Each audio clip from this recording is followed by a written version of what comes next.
vamos a empezar entonces con la última sesión de nuestro ciclo de conferencias. Bueno, ya habéis visto la calidad de todos los ponentes, pero hoy especialmente hay que agradecer a los dos conferenciantes pues, su disposición a venir, sobre todo porque vienen de ciudades lejanas, ¿no? Entonces, pues bueno, ya se lo diremos después a Gerard Pasola, pero ya que está aquí John, pues tengo que agradecerle en castellano. I'm gonna say things in Spanish, but very good about you. Que ha venido de Londres, ¿no? Él trabaja en Transport of London, pero es también un miembro del comité ejecutivo de si habéis visto que está una de las entidades colaboradoras, London Tree Officers Association, que reúne a gran parte de los especialistas en arboricultura que trabajan en la ciudad de Londres, ¿no? Entonces, él viene a colaborar, bueno, a contarnos algunas de sus experiencias derivadas de esa formación que tiene como urban forester, saying you are urban forester and specialist in arboriculture, y especialista en arboricultura. John creo que además se ha preocupado mucho también por la parte de difusión y divulgación de la importancia del tratamiento del arbolado, de las estructuras verdes, pues para las ciudades, ¿no? Para conseguir los servicios ecosistémicos de los que hemos estado hablando continuamente a lo largo de estas 3 semanas. Y nos dijo que sí a la invitación de venir a Madrid y de lo que estamos pues muy agradecidos nosotros, organizadores, y espero que todos vosotros por lo que nos va a contar. So I said that you are very nice, you know a lot of things about trees, and feel free to talk about this urban forestry. I will. Thank you very much. Good afternoon, everybody.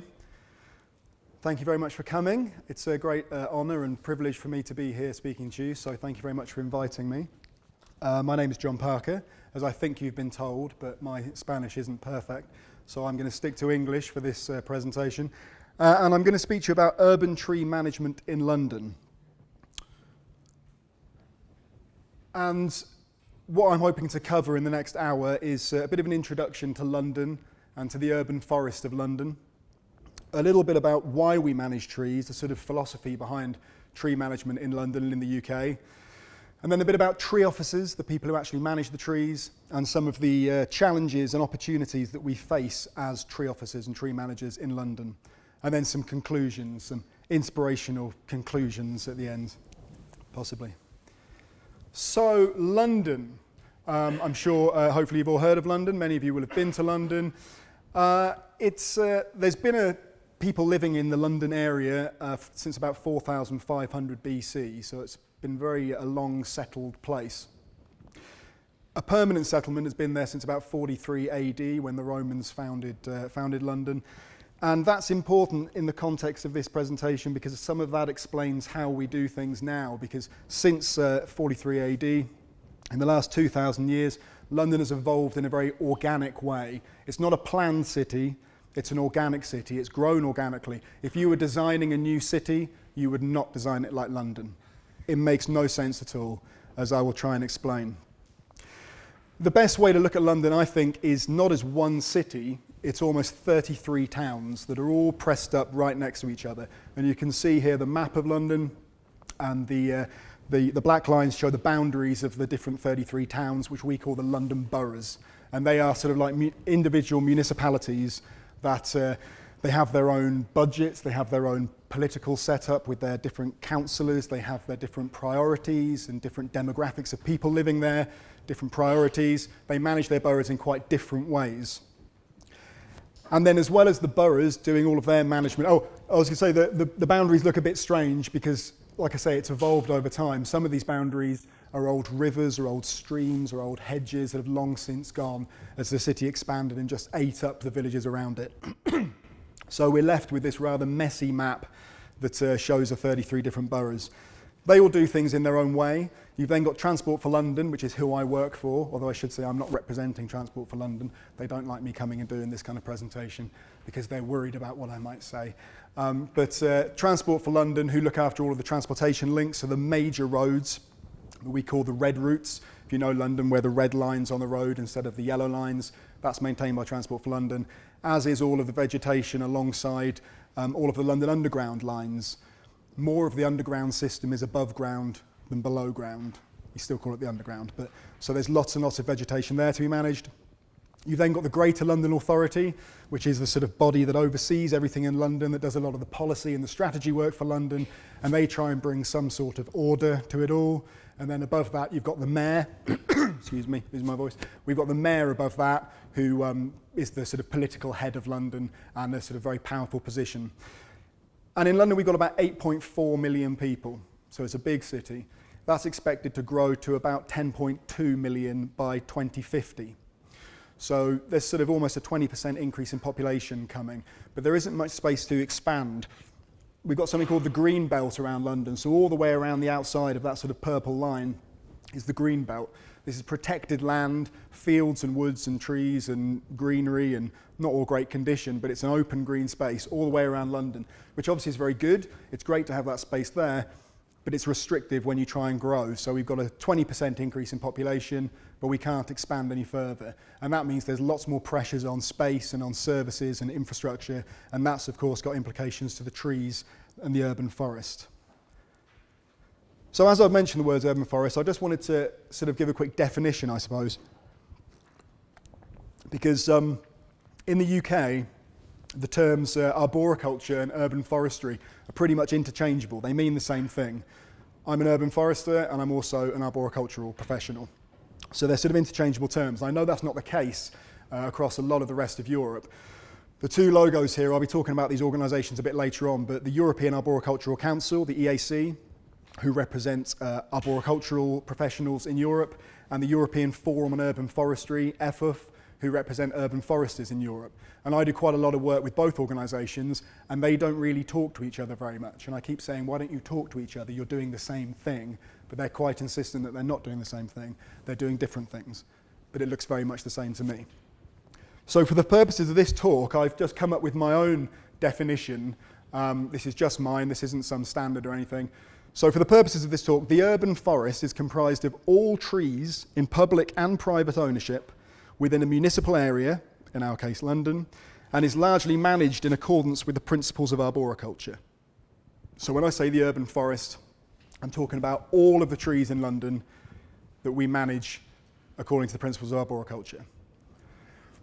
So there we go, that's what we're going to be talking about. And London likes to see itself as a green city. I don't know what your views on of that are, but London is very proud of being a green city, a city of parks and trees.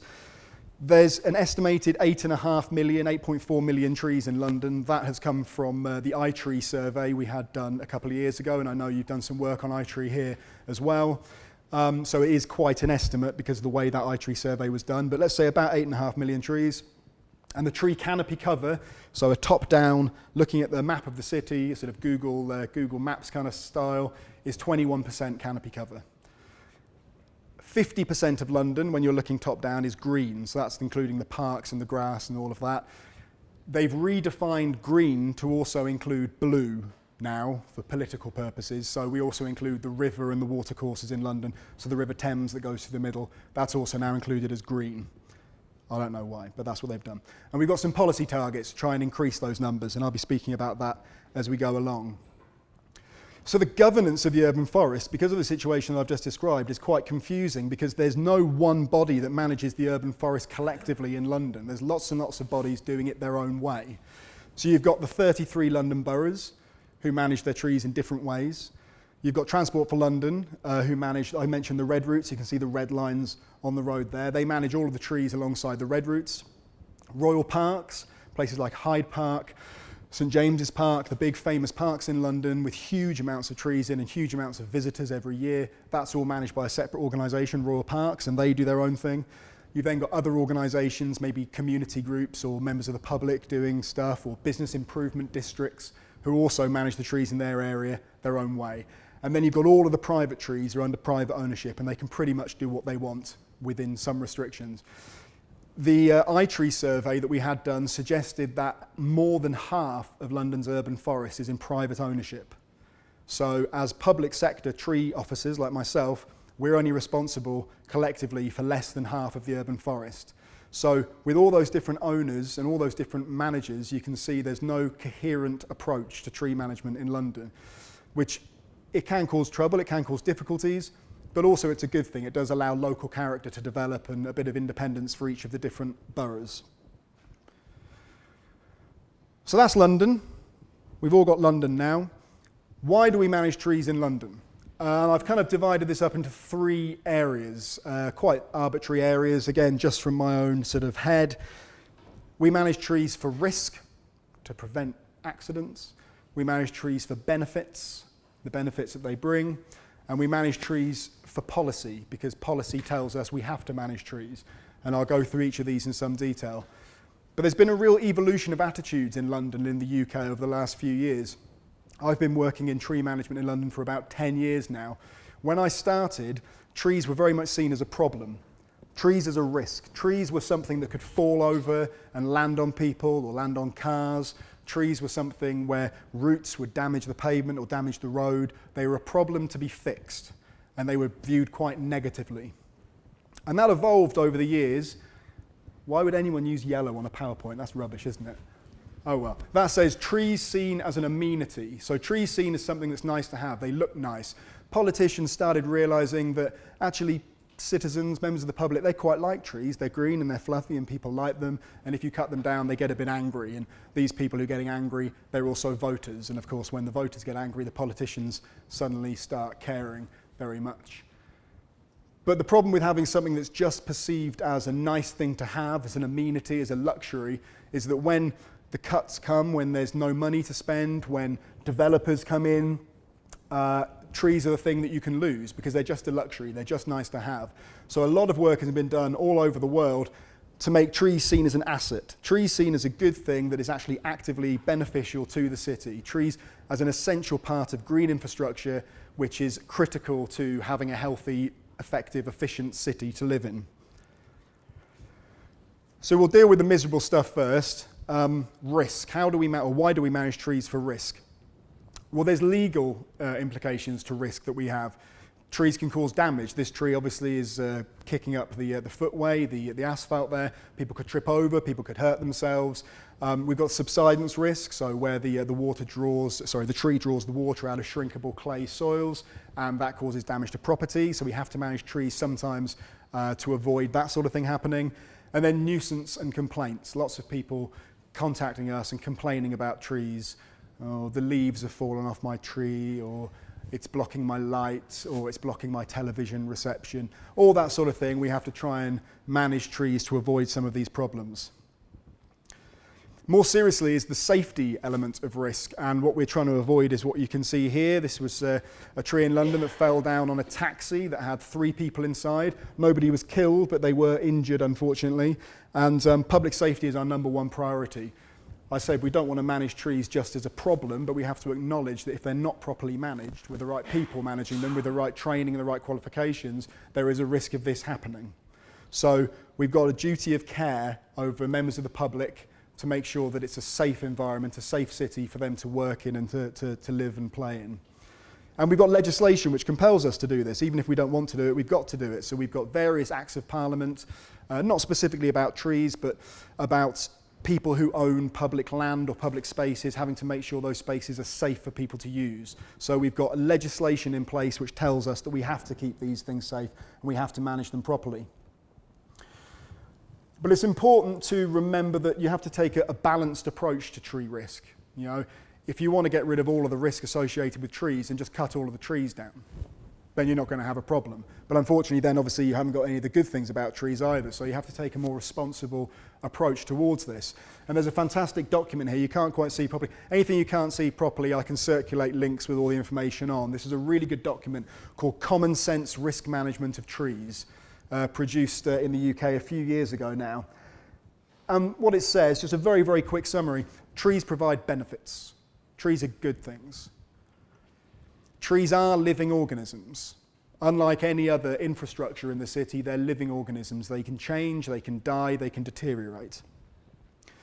But the overall risk posed by trees is very low. Things can go wrong, but statistically, it's very unlikely.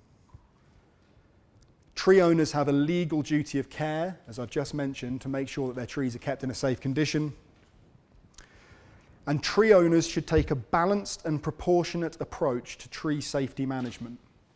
So you don't just go out there and cut all of your trees down, because that will remove the problem, but it also removes the trees. But also, you can't just leave them and hope it'll all take care of itself. You have to have an inspection regime, a balanced and proportionate and reasonable safety inspection regime. Then you have to react to that, the results of that inspection, to take steps to mitigate the risk and to keep those trees in a good condition. So that's the risk bit, that's the miserable bit. Benefits, yay, the good bit. So what this evidence that's been developed all over the world is showing very strongly is that trees are good for us. We all knew that, but trees are good for us. Trees deliver environmental, economic and social benefits that collectively we call ecosystem services.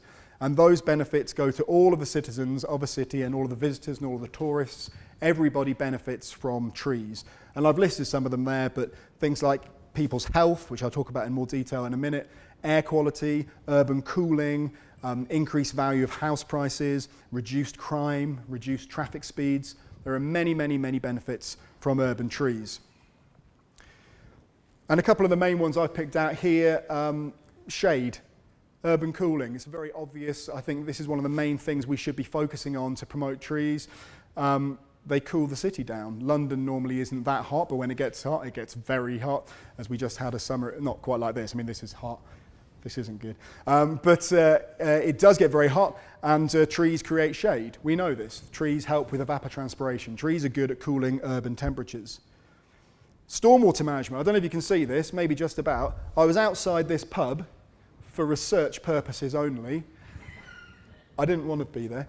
And I was sat on this bench, and it started raining, and I got wet. And then I noticed that this bench, underneath that lovely magnolia, was nice and dry, so I could go back and enjoy my pint sitting outside.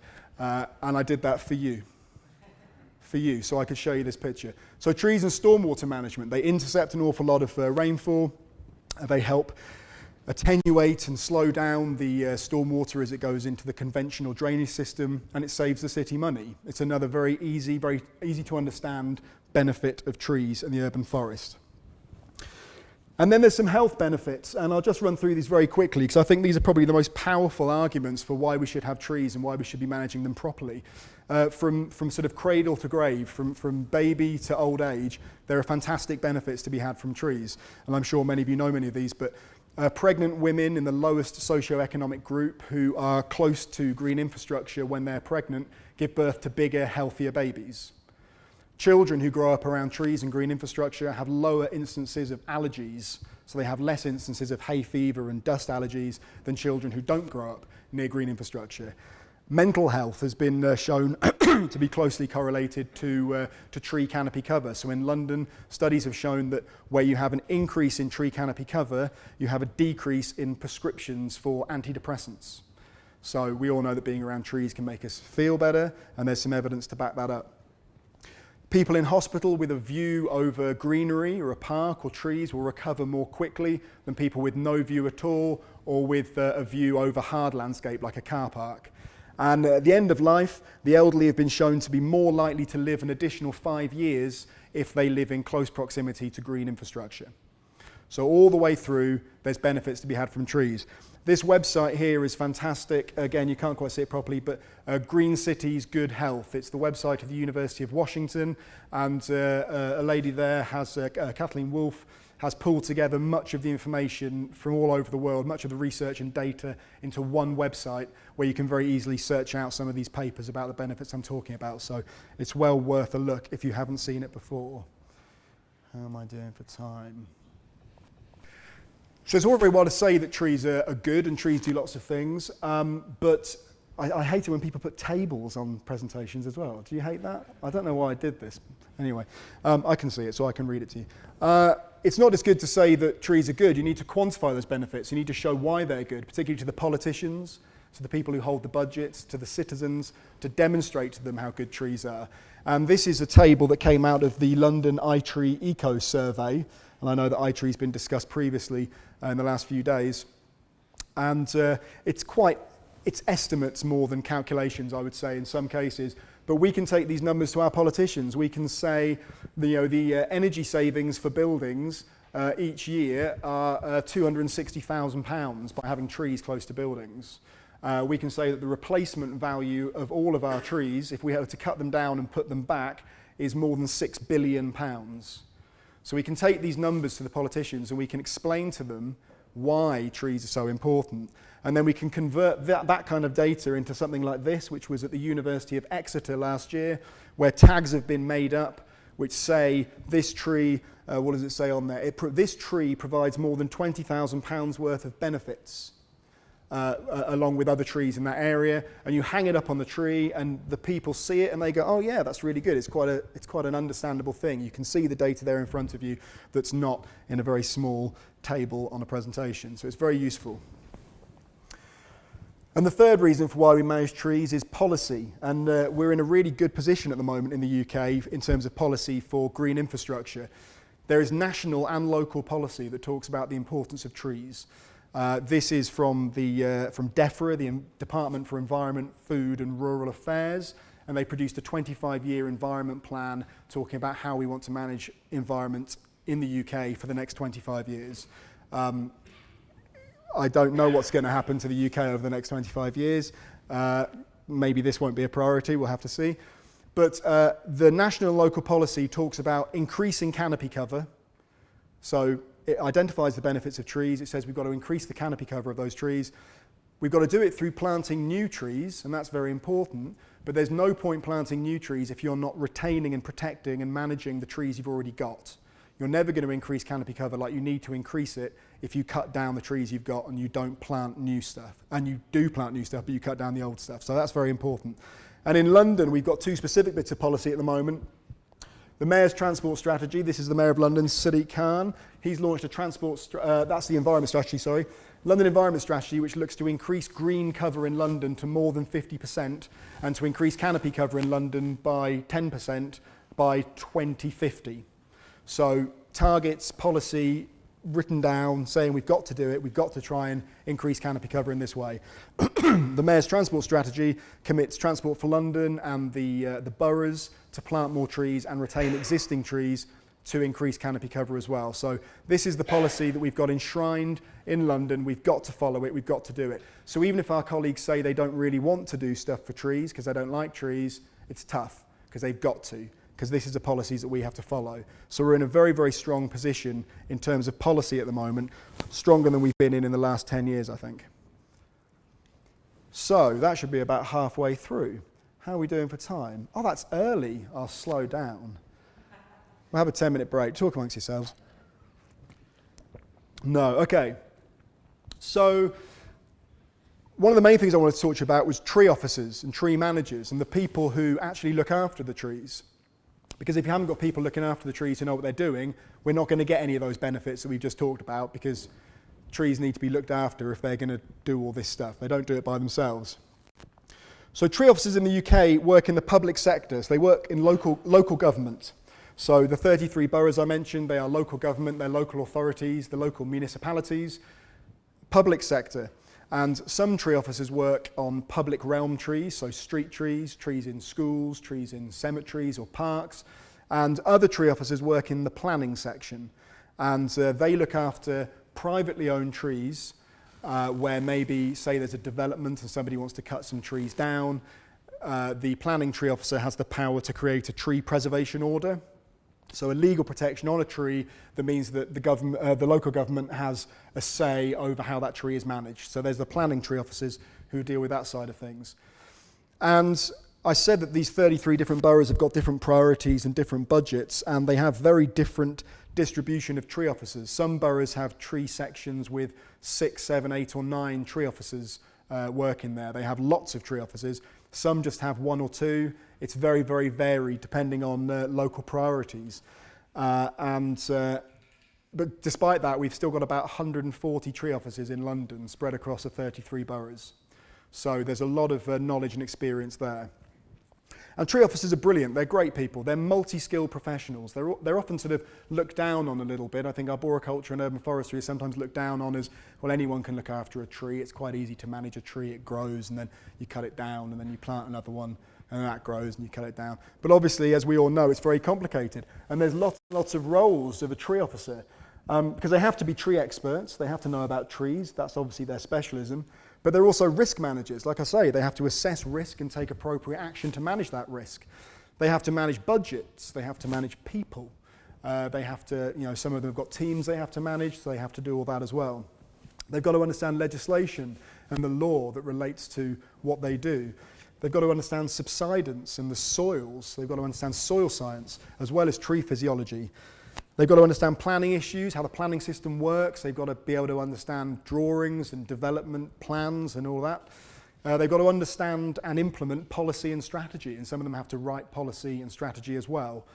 Then they've got to understand all about pests and diseases, all of these problems and pathogens we've got affecting trees. They are the front line of defence against that. It's them who have to understand how to act, how to stop these things coming in, and how to deal with it if they get there. And many of them have to manage contracts, and many of them have to write their own contracts. So it's a huge range of responsibilities, only some of which actually directly relate to trees. And they don't sort of get the respect they deserve, I think, a lot of the time for that. But they're doing a really great job. And I often call them ambassadors for arboriculture. A tree officer will often be the only point of contact that a member of the public will ever have with our industry. If there's a problem with the tree outside their house, they'll call the local authority. They'll say, oh, this tree is causing me a problem. It's the tree officer who deals with that. There's a picture here, you can't quite see, but this is a footpath that carries on up there, but this tree has completely blocked it. Completely blocked it. There's absolutely no way around that. And people will complain about this tree. They'll say, oh, it's in the way, we can't get past. The tree officer has to go out and explain, well, I know you can't walk on this side of the road, but look at this tree, it's amazing. It's massive. Like that's like one of the best trees in London. It's so cool. And it's a tree officer who has to make the case for that. So we also say sometimes they're like urban forestry social workers. They have to go out and they kind of say it's okay, and they give people a bit of a hug. Sometimes we have to explain to people why we're not going to cut the tree down that they want us to cut down, and then sometimes we have to explain why we're going to cut down a tree that someone else doesn't want to be cut down. So there's a lot of sort of conflict resolution to be done with the general public.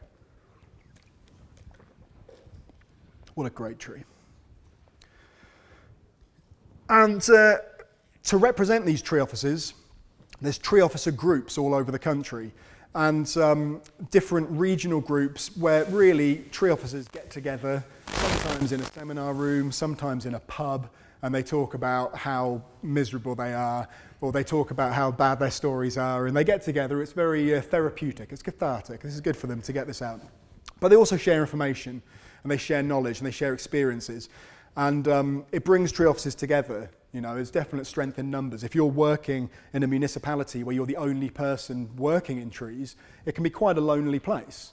Everybody else may be an engineer, a highways engineer, or an architect, and you may be the only tree person. It's quite nice to have that sort of community of other tree officers to work with.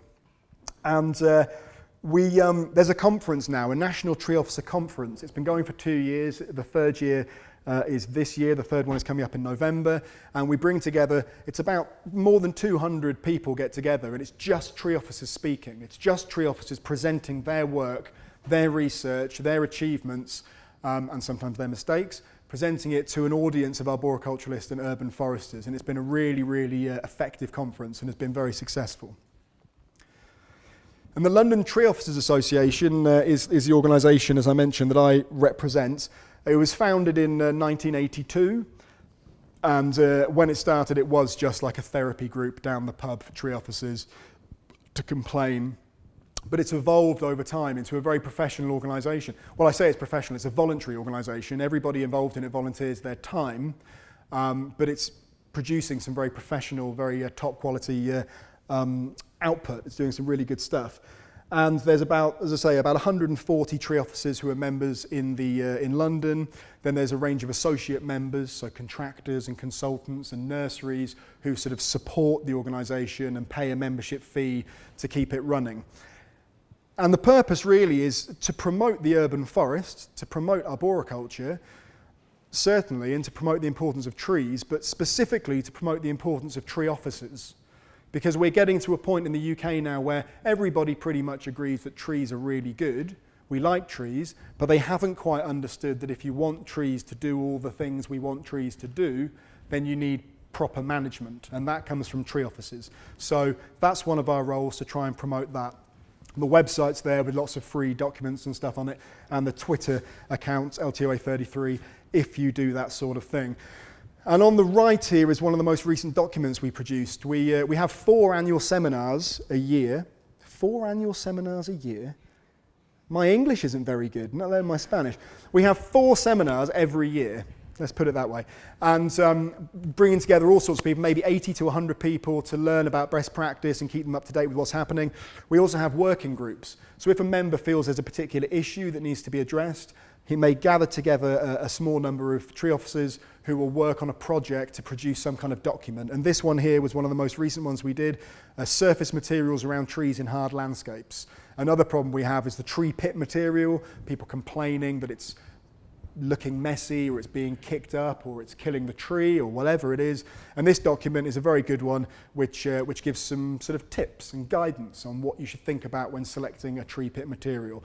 And we're quite proud of these documents because they're very, very high standard. Obviously, I'm a bit biased, but they're very high standard. But they are done by volunteers. These are done by tree officers volunteering their time. There's a real sense of community, which is fantastic.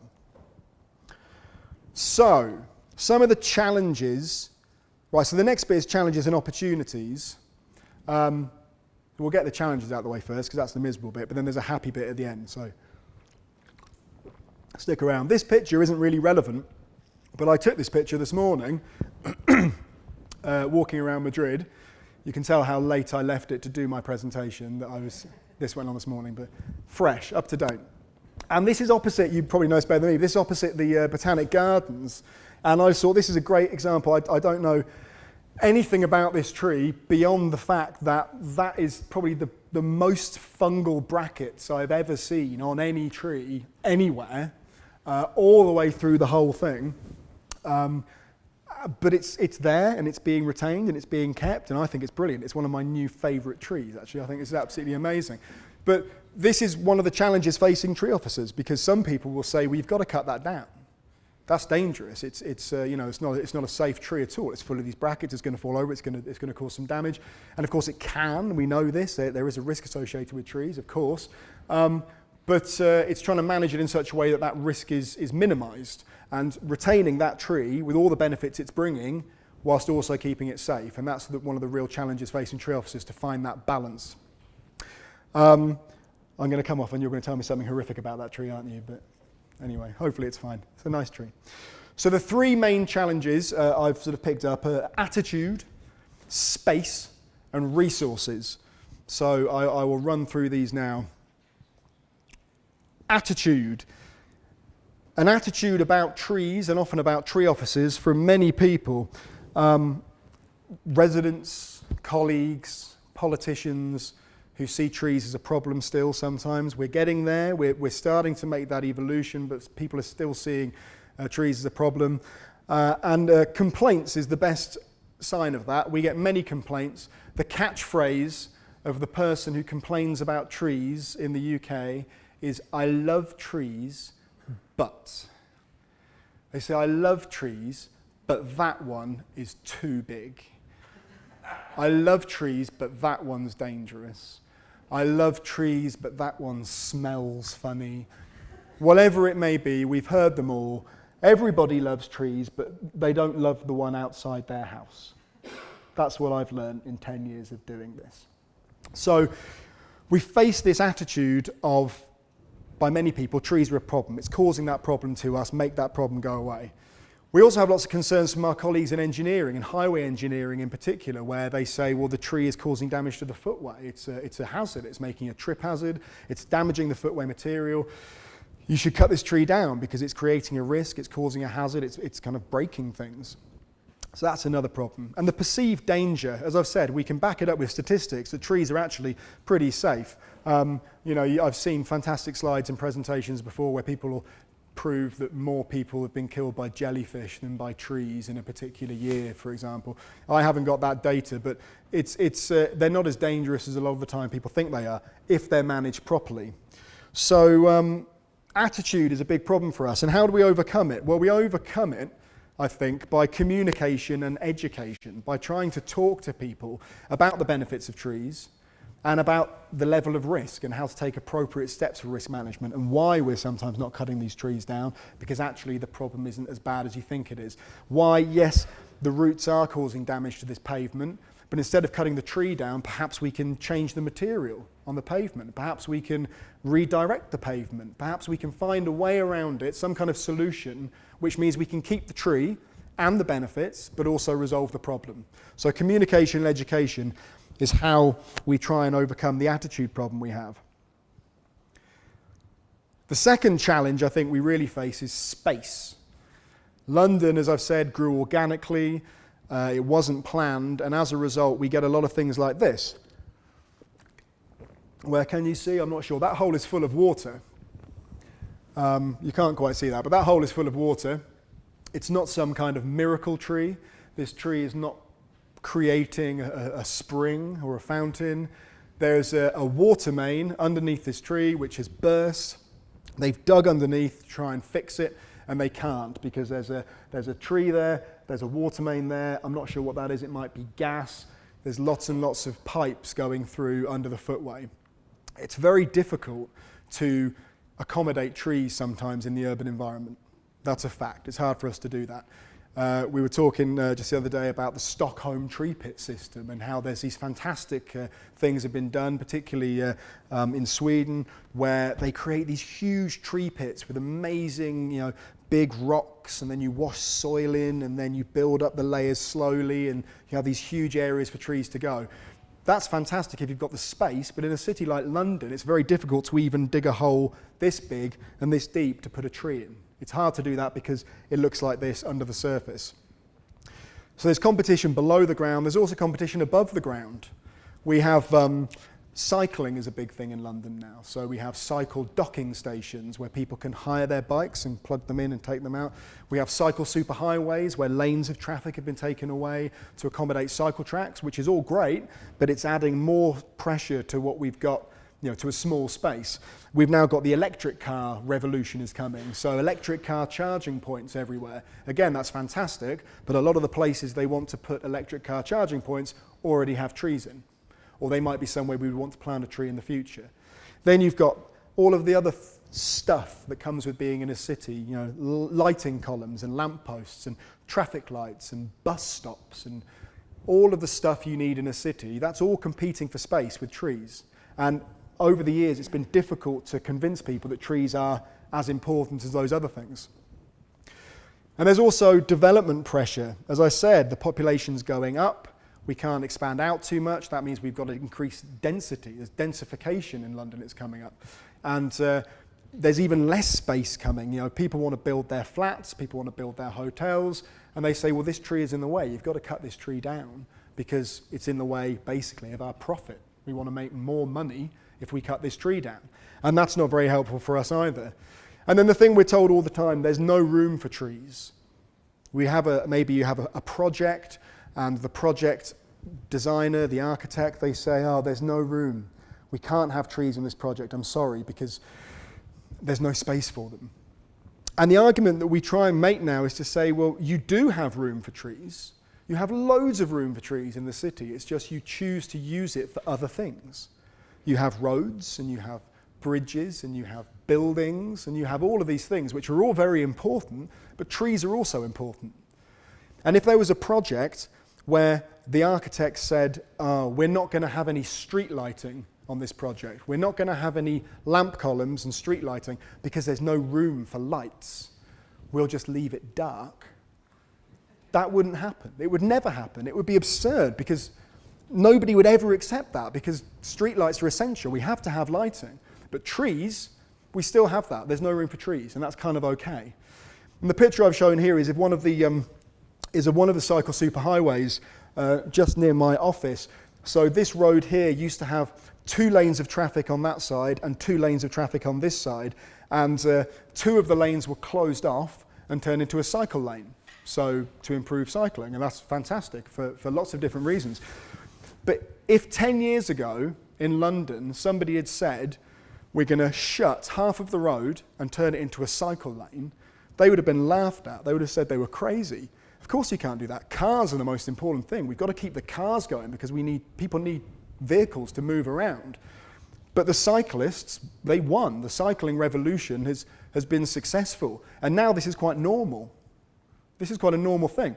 But if I went to London as a city and said, I want to start closing half of the roads in London to plant trees in, they'd think I was crazy. They'd say, well, no, it's trees. Why would you do that? We're in the same position as cyclists were 10 years ago. So we've got to try and win that argument. We've got to win over the politicians and the citizens and our colleagues to make them understand that actually trees are essential and they're just as important really as cycling, because nobody wants to cycle up and down a road that's so badly polluted you can't breathe when you're cycling. So again, we need a culture change here. We need to very carefully, on many different levels, work to convince the right people that trees are as important as any other element of a city and that they're essential. And then the third challenge is resources. This may sound familiar. I think everybody has the same problems. But we've got no money in the UK. You may have heard we've got some problems in the UK at the moment. We've got no money. That's one of our problems. And as a result, there's less money to maintain the trees that we've got. There's also a lot of tree officers who they're losing their jobs. They're seen as non-essential. Anybody can manage trees. Let's say you plant it and you cut it down, plant it and cut it down. It's easy. You don't need tree officers. But of course you do. You do need tree officers desperately. But this is the argument being made now. When there's no money around to pay for people, the cuts are made. So this is a real problem for us. Connected to that is outsourcing. So outsourcing where the municipality basically passes responsibility for management onto a private company and says to the private company, well, you can manage it all now. And then the local authority can sort of get rid of their staff and the private company do it. Now, there's no reason that a private company couldn't do the management just as well as the municipality, but at the end of the day, a private company is going to be concentrating on profits. They need to make money. They're a private company. So there's kind of a conflict there sometimes, and we're constantly now fighting a battle where we're having to try and make the case for why local authority tree officers, municipality employees, are better at doing that job than private contractors. And there's no time. Less tree officers having to do the same amount of work, or maybe more work, with less money, means they have less time. And the picture here, you've probably seen this all over the place as well. This is a tree grill. A metal tree grill has been put around the tree. It probably looked wonderful when it went in. It looked really, really nice. But in time, the tree has grown over it, and the tree is now eating the grill. It's starting to go over the grill. Now, that's no good for the tree. Metal isn't good for a tree's diet, and it's not very happy. And this problem could have been avoided if only someone had had the time to go out there and have a look and see and say, oh yeah, that needs to come off now, and we'll remove it, and then the tree's fine. It's the same thing with supports, stake and ties that get tied onto the newly planted trees to protect them. All over the place you see those stake and ties causing damage to the trees they were supposed to protect, and normally the reason is they haven't been removed, it hasn't been maintained properly. But it's very difficult for a tree officer to prioritise that when they're doing a lot of other work, administration work, paperwork, office work, and they can't get out and look at the trees. So we've got a problem of time as tree officers. And for this, I suppose, what we try and do is make the case to government that if you want a healthy population of urban trees, you need a healthy population of urban tree officers.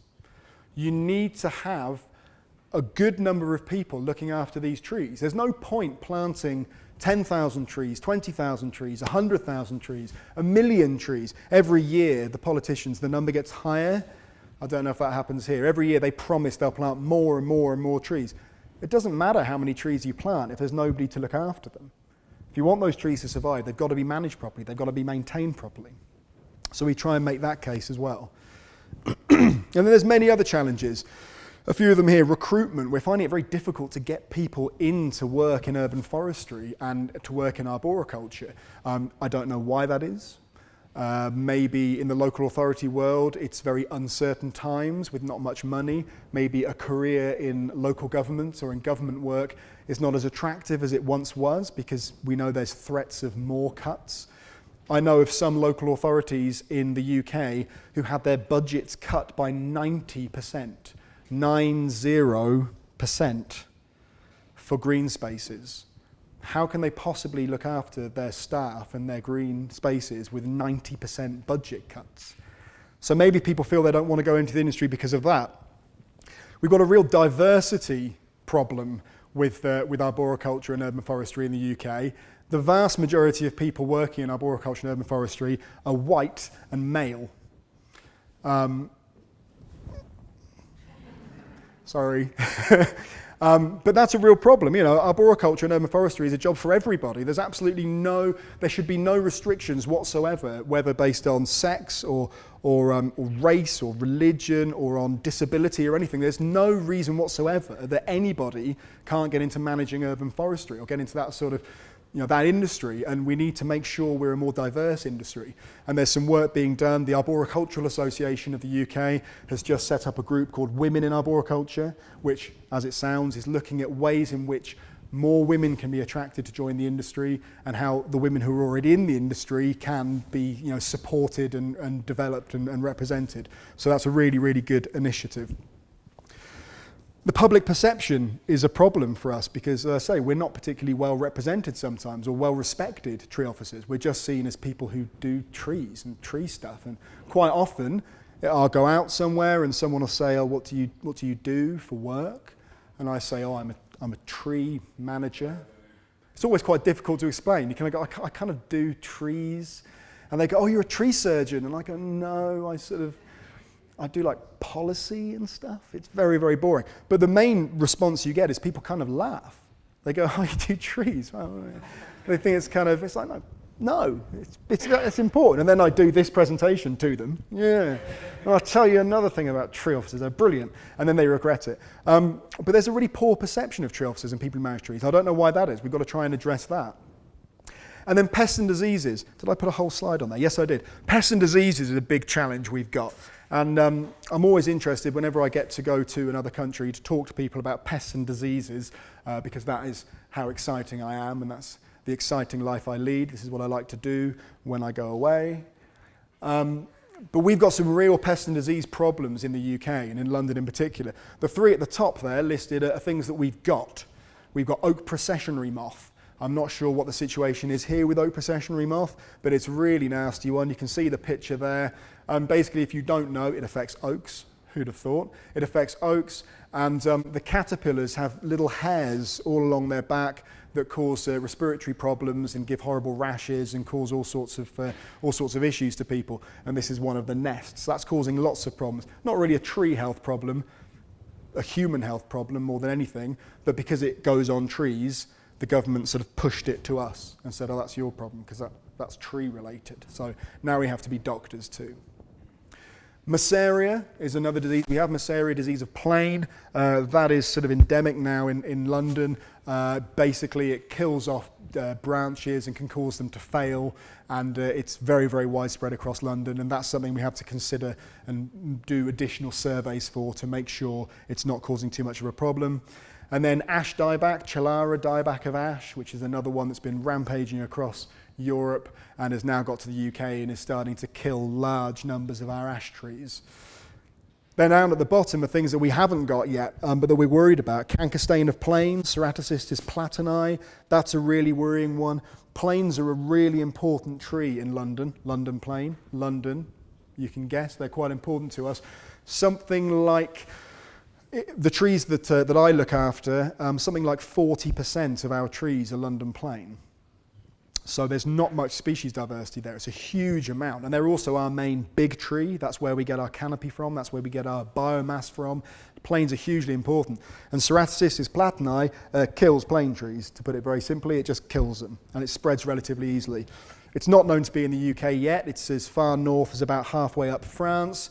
But it's a real problem and we're very, very worried about it. And I'll talk a little bit about that in a second. Xylella fastidiosa, a disease that is in Italy at the moment. It's got a host range of more than 200 broadleaf species. And it can jump from one tree to another. And the symptoms on each tree species can be different. It's like a nightmare disease for trees, for urban trees particularly. So we're keeping an eye on that. Asian longhorn beetle, which has caused significant problems across the world. I haven't put it on the list, but emerald ash borer is another really, really bad one that is going to probably kill all of the ash trees that haven't been killed by ash dieback. So there's a lot of pest and disease problems we've got to deal with. And but we have got a good case study. Is it this one? Oh, no, it isn't. So I'll talk a bit more in a minute about remember pests and diseases, because I've put the slides in a strange order, but we'll work it out. So something else for us to think about, another challenge of being a tree officer. But there's lots of opportunities too. It's not all bad news. Opportunities, hooray, good news. And the three main ones I've picked as the opportunities to go through is raising awareness. Got a good opportunity to raise awareness. We've got the role of a tree officer is the role of a custodian, the custodian of the urban forest, kind of a caretaker, just for a small amount of time. So that's an opportunity. And the opportunity to collaborate. I even gave you a nice picture of a magnolia in flower next to the shard. Unfortunately, that magnolia was cut down. Boo. But I planted that and it looked really nice for about 2 years. So raising awareness, it's a great opportunity for us. We've sort of started in a low bar with no respect and no awareness and no knowledge, but that's good because we can work up from that, and we've got lots of opportunities to raise awareness. And we want to raise awareness of trees and of their benefits. So all of the stuff I mentioned in the first half of this, we need to be pushing that and explaining that to people. We want to raise awareness of tree officers and remind them that these trees aren't doing it by themselves, that there are people who actually devote their careers to looking after these trees and to delivering these benefits. And there's a sort of three-pronged approach, three levels of approach that we sort of try and take. One is for our colleagues, whether it's the landscape architects or the engineers or the designers or the urban designers, whoever it may be. We've got to work on them. Mainly, we've got to work on the citizens. We've got to work on members of the public and the residents, and we've got to explain to them the value of trees. Because when they understand, when we've engaged the residents, that's when the politicians start to take notice. As I said, the politicians will start to care the more of their voters are saying, yeah, this matters to me, trees matter to me, the people who manage trees matter to me. If everybody said that, then the politicians, you can guarantee, would start caring a lot more about trees. So we have to attack them on three levels. The picture here is was my office, the entrance to my office last year, maybe the year before. I'd been doing my job for about 8 years, and sometimes people listened to me and sometimes they didn't, and it was very frustrating. So I decided I would force them to see the trees. So I brought 30 trees into the entrance of our office building, and we made them walk past the trees every day for a week. And we stood down there and we explained to them why there were trees there and why trees are good. And I think I had more attention in 1 week, more questions about trees, more interest in trees from doing this than in the previous 8 years, which is quite depressing because the other stuff was better than this. This was quite easy to do. But people got interested, people cared. And suddenly, towards the end of the time the trees were there, some of them started to look quite sad because it's quite difficult to keep them watered in these small containers. And people were complaining to me. I was getting emails saying, John, the trees are dying. You should be looking after your trees. And I was angry. I was happy, but I was angry. It's like, well, yes, this is the point. So maybe it worked. So we took the trees away and we planted them around our network. What I wanted to do was to just cut them all off, saw them off at the base and then leave them there. So everyone would come in and they'd be outraged and they'd be so angry. And then we could say, this is what it feels like. This is what it feels like to see your work be cut up. Yeah, but we didn't do that. I'd have got in a lot of trouble for that. So little stunts like this can be quite effective at raising awareness. And it was a nice thing for us to be able to do. And custodians of the urban forest. One of my favourite things about managing trees, particularly somewhere like London, is that you're looking after something just for a short space of time that's been there for maybe 50 years, 100 years, 200 years, and then you look after it for 5 years or 10 years, and then after you've gone, somebody else will look after it in a chain of people. You're one link in a chain of people looking after these trees. And this was a tree that I managed for a few years in London. It's on Victoria Embankment by the river, for those of you who know London. And that was planted when the embankment was built, so it was something like maybe 130 years ago. And it's a fantastic tree. It's another London plane tree, but it's a wonderful tree. And it's great to be part of that history of the tree. You know, I needed the tree more than the tree needed me, I think, because, you know, lots of other people could do that job. But just having that little bit of sort of legacy and kind of involved in that history is very, very special. And there's community engagement as well, because you get to work with residents and the general public. Residents aren't always complaining about trees. Some of them are very passionate about trees. Some of them want to plant more trees. Some of them want to care for the trees. Some of them want to water the trees that are outside their house. And it's wonderful to deal with these residents, with these citizens, and talk to them and sometimes win them over. To go to a meeting with an angry resident saying, you should cut down that tree, I don't like that tree, and speak to them for 20 minutes, half an hour, and at the end they're going, oh, well, can we have more trees? Maybe you could plant another tree there. It's a fantastic thing. It's a really enjoyable thing. And the variety in workload is just brilliant because the role of a tree officer and a tree manager, the role of an urban forester is so varied. Every day is different. There's so many different things you can do and different projects to get involved with. It's just, you know, it's a really good thing. So it's a great job, and that's certainly one of the opportunities we've got in a tree officer role. And collaboration. Oh, look at that. I was too quick to begin with, and now I was too slow. We're going to have to hurry the last minute. Collaboration, which is my personal sort of favourite topic, because I just think it's the most important thing, is collaborating and working together and sharing information. Collaboration inside our industry. So in the UK, that's the urban foresters and the arboriculturalists working with the forestry sector, for example, working with the landscapers, working with the horticulturalists. So it's within the sort of green industry, but also outside of that. So like I say, the engineers, the designers, all the other people, collaborating with all of our partners and all of our colleagues who've got an interest in these matters.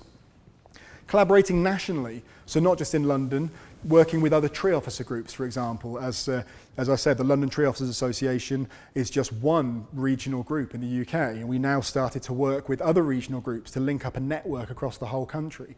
And as a result, we're all better for it, because we're all sharing knowledge and we're all learning from each other. And international collaboration, that's the thing that I guess I'm most interested in. It's one of the reasons I'm stood here talking to you now, is because I want to learn as much as I can from other countries. And there's many different ways we've worked internationally in the last few years. I've been very lucky in the last couple of years to be able to do talks like this and to go to different places. And the first one I wanted to just mention was biosecurity. So this is back to pests and diseases. We know there's pests and diseases out there. How do we stop them coming into the UK? We have an advantage in the UK because we're an island. So a lot of the ways in which things spread around don't necessarily get to the UK. So that's good. But obviously, for the next 12 months at least, we have international trade with other countries and with the European Union. And we have to think about how we stop these diseases coming in. And the one I mentioned earlier on was Stratocystis platani, canker stain of plane. We were worried about that coming to the UK, but we didn't know anything about it. And we looked at lots of the literature about it was not in English. It was in mainly Italian, some stuff in French. So what we did is, on the right here is a group of us went to Italy to work with Professor Lucio Montecchio at the University of Padua. We spent a week in Italy. It was terrible. It wasn't fun. It was just work. And we went out and we saw Stratocystis. We looked at canker stain of plane. We spoke to the experts. We saw how they dealt with it. We saw how they managed it. We learned from them. And then Lucio, very kindly, had written this booklet, Detecting and Identifying Canker Stain of Plane, and we worked together to get it sort of translated into English. It was already in English, but we sort of worked a bit on it with him, added a couple of chapters to make it relevant to the UK, and then published an English language version in the UK, and have disseminated what we learned from our Italian experts who have had it for many years. We used that to educate our colleagues in the UK. And off the back of this, we produced another document, 2 more documents this year about canker stain of plane. This is about prevention. So how do you stop it getting into the country? And then there's one about outbreak. What do you do if it does get to the country? So it's international collaboration in biosecurity. There was a problem we didn't know how to solve, but we knew that other people in Europe did know how to solve it. So we went to those people. Inspirational behind it was a chap called Neville Fay, by the way. I should mention Neville because he's brilliant, and he was the genesis of us doing this. We learned from our colleagues in Europe, and then we applied that knowledge to the UK. And it's just a clear example of how collaboration can help. There's been field trips as well, not to do with biosecurity, but the LTOA have done field trips for our members. 2 years ago was Italy, last year was Sweden, and in this year they came to Spain. They're in San Sebastian. I couldn't go, unfortunately. We also work on some European projects, Fresco particularly, looking at the movement of pests and diseases around Europe. There's also LTOA working party projects, like the one we've been working with Anna on, about visualizations in urban forestry. Trying to see how we can improve the quality of visualizations that we get as part of planning applications or as developments. So an international project, intercontinental project actually, between Canada and Europe as well. There's something called a Trees for the Cities D group. I don't know if you're familiar with this, but if you're not, you should look at it. It's set up by the UN, by the FAO, so Food and Agriculture Organization of the UN, which is like an online forum for people all over the world involved in arboriculture and urban forestry. It's free to sign up. You just put your email on there, and then you can engage with people all over the world. There's a full contact list on there of everybody in the world who works in arboriculture and urban forestry, so it's a great resource. And then the European Arboricultural Council and the European Forum on Urban Forestry, as I mentioned, and I've almost run out of time now, so I'll do this quite quickly. The European Arboricultural Council, a great way to liaise with people from other countries. And again, they describe themselves as a forum where delegates from arboricultural organisations throughout Europe meet with the object of elevating the status and advancing the profession. They're the people who administer or sort of came up with the European Tree Worker and the European Tree Technician certificates. And their website is there, but again, I can circulate that round afterwards if you like. And then the European Forum on Urban Forestry, a unique meeting place for practitioners, policymakers, managers, educators and scientists who are active in urban forestry, urban greening and green infrastructure. If that sounds quite similar to the European Arboricultural Council, that's because it is, because we all work with trees. And they have fantastic annual conferences, Barcelona last year, Helsinki this year, and then Cologne next year, and that's their website there, and they're a really good organisation to get involved with as well. So I recommend having a little look at that. So, conclusions. What have we learned? Nothing. Okay. First of all, managing the urban forest is brilliant.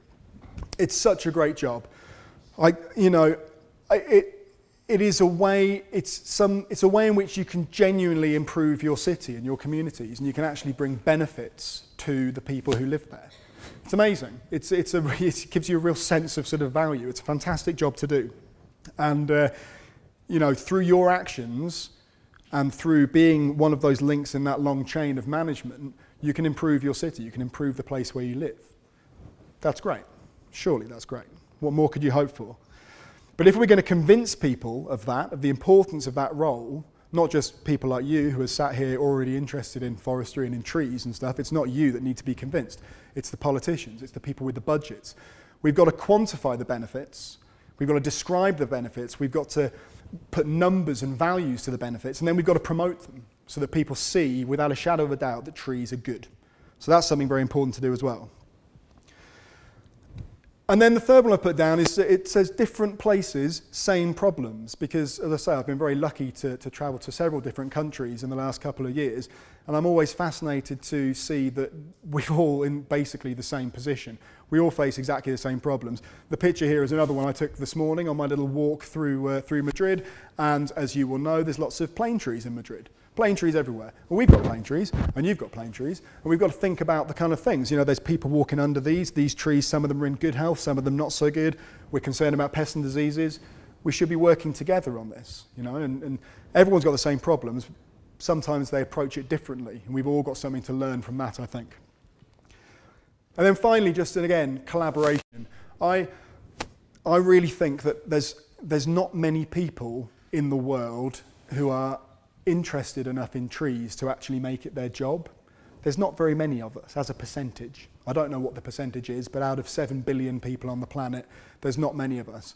We've got to work together. We've got to share ideas. Somebody somewhere else is probably working on the same thing as you're thinking about working on, or maybe they've tried it before. We can learn so much from each other if we sort of share information, work closely together, use some of the forums, some of the groups that I've mentioned there, and generally just collaborate a bit more and communicate a bit more. And that's why it's been a privilege to come and talk to you. That is pretty much it. I'm just doing a little plug here. I wasn't allowed to do a little plug, but I did a TED talk recently about trees and urban trees and tree officers.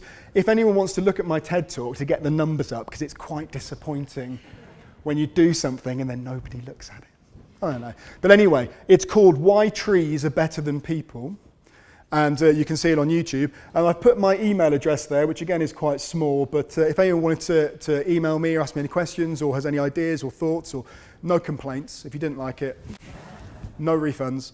And then there's a Twitter account on the website of the LTOA.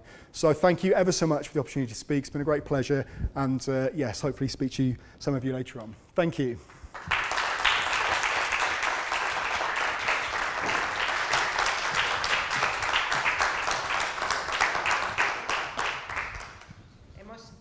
Hemos pensado tener las dos charlas una detrás de otra y luego dejar un tiempo para el debate, así que John se esperará las preguntas. You have to wait for your questions. Oh, I thought you wanted to do them at the end. Yeah, he will talk now, and he will talk now, and after we will have the questions for both. Yeah, fine. Okay. La charla de TED de John, la charla de TED la podéis encontrar en la página web del curso. O sea, si veis en los ponentes, John está ahí y aparece el enlace directamente con la página web de la asociación y luego también con la charla de TED, ¿vale? Que es muy interesante. Pues vamos a presentar al segundo ponente, que yo creo que también es conocido por todos, que es Gerard Pasola, que bueno, es biólogo, especialista, pero más que biólogo, yo creo que ya le conocemos todos por su especialidad en arboricultura. Es consultor pues, en múltiples temas, sobre todo yo creo que en poda, aunque también en gestión y en desarrollo de planes, ¿no? En espacios concretos. Y para nosotros también ha sido pues, un gran placer contar con él para este ciclo de seminarios. Y además, como comentaba antes, por la visita de John desde Londres, pues ya viene también de Barcelona, con la mala suerte de que hemos tenido problemas en la presentación y aún así pues ha estado hasta ultimísima hora. Si la presentación decía John era fresh, justo, pues la de Gerard es todavía más fresh, sobre todo por el esfuerzo que ha hecho a ultimísima hora para dejarlo todo preparado. Así que, por muchos motivos, muchísimas gracias por decir que sí a esta invitación y por tu participación. Así que nada, cuando quieras, muchas gracias. Bueno, muchas gracias por invitarme, la verdad que es un gusto. Y la verdad que estaba tan ilusionado que hace una semana tenía la presentación hecha. Pero esta mañana a las 12, cuando iba a repasarla en el tren, había desaparecido y se había corrompido todos los archivos, así que he tenido que rehacerla. Así que no sé cómo va a ir, la idea está ahí, pero quizá el orden, lo que tenía yo pensado, pues no va a ser tan eficiente como tal. Bueno, igualmente me hacía mucha ilusión estar. Tenía una pequeña introducción de beneficios, que es lo que no me interesa tanto dar, porque John ha hablado bastante de ello, es lo que no se me ha estropeado, o sea que eso lo tengo perfecto, lo que quería dar es lo que se me ha estropeado, pero intentaré pasarlo rápido para hablar un poco de que toda esta propuesta que hace la Urban Forestry solo funciona a través de un sistema de arboricultura o de un sistema de arbolado urbano, que es el árbol en porte natural, ¿no? Y esto nos va a obligar a un esfuerzo extra de renovación cultural, renovación personal, profesional y renovación física de arbolado en calle. Y eso es un hecho que, bueno, quizá no estamos todavía en España suficientemente preparados para hacerlo, ¿no? Entonces, son algunas ideas que pueden ayudar a ir en ese sentido, ¿no? Bueno, esto ya lo hemos visto, ¿no? O sea, ya el arbolado urbano ya no es un elemento ornamental que tenemos, estos son, pues, cómo varía las expectativas de vida en función de la cantidad de árboles que tengo, los precios de las viviendas, los proyectos urbanísticos incluyen cuánta cobertura genero, es decir, cuánto beneficio genero, eso es así, ¿vale? O sea, ya llevar esa huella, y hay gente que tiene, pues, los proyectos urbanísticos ambiciosos son verdes, ¿no? o muy verdes, ¿vale? Sí, es así, o sea, y el elemento no es un tema ornamental, es un tema de beneficio para la gente, ¿no? Estos son proyectos que están ahora pues, liderando o siendo, pues, ¿no? Y todos estos proyectos parten de, bueno, hay gente que parece que tiene un plan, ¿no? Que no es lo mismo, todos estos proyectos se articulan en este del árbol-beneficio, ¿no? Y ya digo, hay muchas herramientas que ayudan, facilitan que la gente entienda, valore, comprenda todo el aspecto del árbol-beneficio. Esto es otra iniciativa, ¿no? Pues aparte de poner el árbol, digo, este árbol hace que la calle sea más silenciosa, etcétera, ¿no? Eso se traduce en capacidad, en inversión económica, ¿no? O sea, si yo entiendo todo el beneficio que recibo, por tanto puedo aumentar los costes de inversión, ¿no? Esto es una propuesta para cuánto costaría el estudio, la preparación para plantar 300 árboles en calle. Es decir, si yo tengo que plantar 300 árboles en calle, pues mi dedicación pues irá pues entre horas de dedicación, preparar las compras, las reuniones, las citas, 25.000 dólares. ¿Sí? Más o menos lo que nos gastamos aquí en preparar la plantación de 300 árboles. Quizá los costes de un americano son un poco mayores, ¿no? Pero, o sea, ellos saben cuánto beneficio van a dar estos 300 árboles en los próximos 70 años, 100 años, así que la inversión de 25.000 es una inversión proporcional, ¿sí? Bueno, también es verdad que si tú dedicas mucho tiempo en hacer las cosas bien hechas, pues luego tienes repercusiones como esta, ¿no? Plantación en 2010, 2013 es un bosque cerrado. ¿Vale? ¿Cuántas plantaciones nuestras funcionan de esta manera, ¿no? Ahora recordad las últimas plantaciones que habéis hecho en calle, como qué calidad de la planta, qué calidad del suelo, o sea, esto es una inversión. Lo otro es, quizás sea un poco, pues, tirar el dinero, ¿no? O hacer cosas, por tener árboles, digamos, como le diría, una historia de árboles en la calle, los tenemos, seguiremos teniendo árboles en la calle, ¿no? Pero ¿queremos árboles de verdad o queremos esto? Entonces, quizá la inversión o el planteamiento tiene que ir, no digo aquí, pero tiene que ir un poco por aquí, ¿no? Bueno, si sé esto, pues, ¿cómo planto? Pues tengo aquí 5 tíos cuidando el árbol, la calidad de la planta, suelo, bueno, ¿por qué? Porque esto va a estar 100 años dando beneficios, ¿no? Y eso se pueden medir, etcétera, etcétera, ¿no? Bueno, quizá las características del árbol beneficio se puedan basar en estas características. Habría más, pero un poco para resumir, ¿no? El beneficio se basa en la cobertura, o sea, no es el tronco, no es la rama, no es la leña que tenga, es la cobertura que el árbol fabrica, que eso implica pues, más número de hojas, etcétera, ¿no? Tiene que ser sostenible, así que la gestión de esa cobertura tiene que ser barata, poca dedicación por unidad, porque si no, en fin, no podremos aumentar la carga del beneficio, ¿no? Si el coste aumenta de manera tal, ¿no? Tiene que ser longeva, o sea, esa inversión que hacemos nos tiene que durar mucho tiempo. Tiene que generar un paisaje, que esto es un tema quizá más subjetivo, pero y además tiene que ser seguro, ¿no? O sea, pues esas son unas características que queremos que el árbol cumpla para que tal. Entonces iremos a buscar siempre, hombre, la máxima cobertura por el mínimo de unidades, ¿no? Hay muchas quejas vecinales que querrían que cuando cortamos un árbol nos digan, pues por cada anillo de árbol plante usted otro, ¿no? No, el planteamiento moderno del árbol es cuantos menos árboles en la calle, mejor, combinado con la máxima cobertura.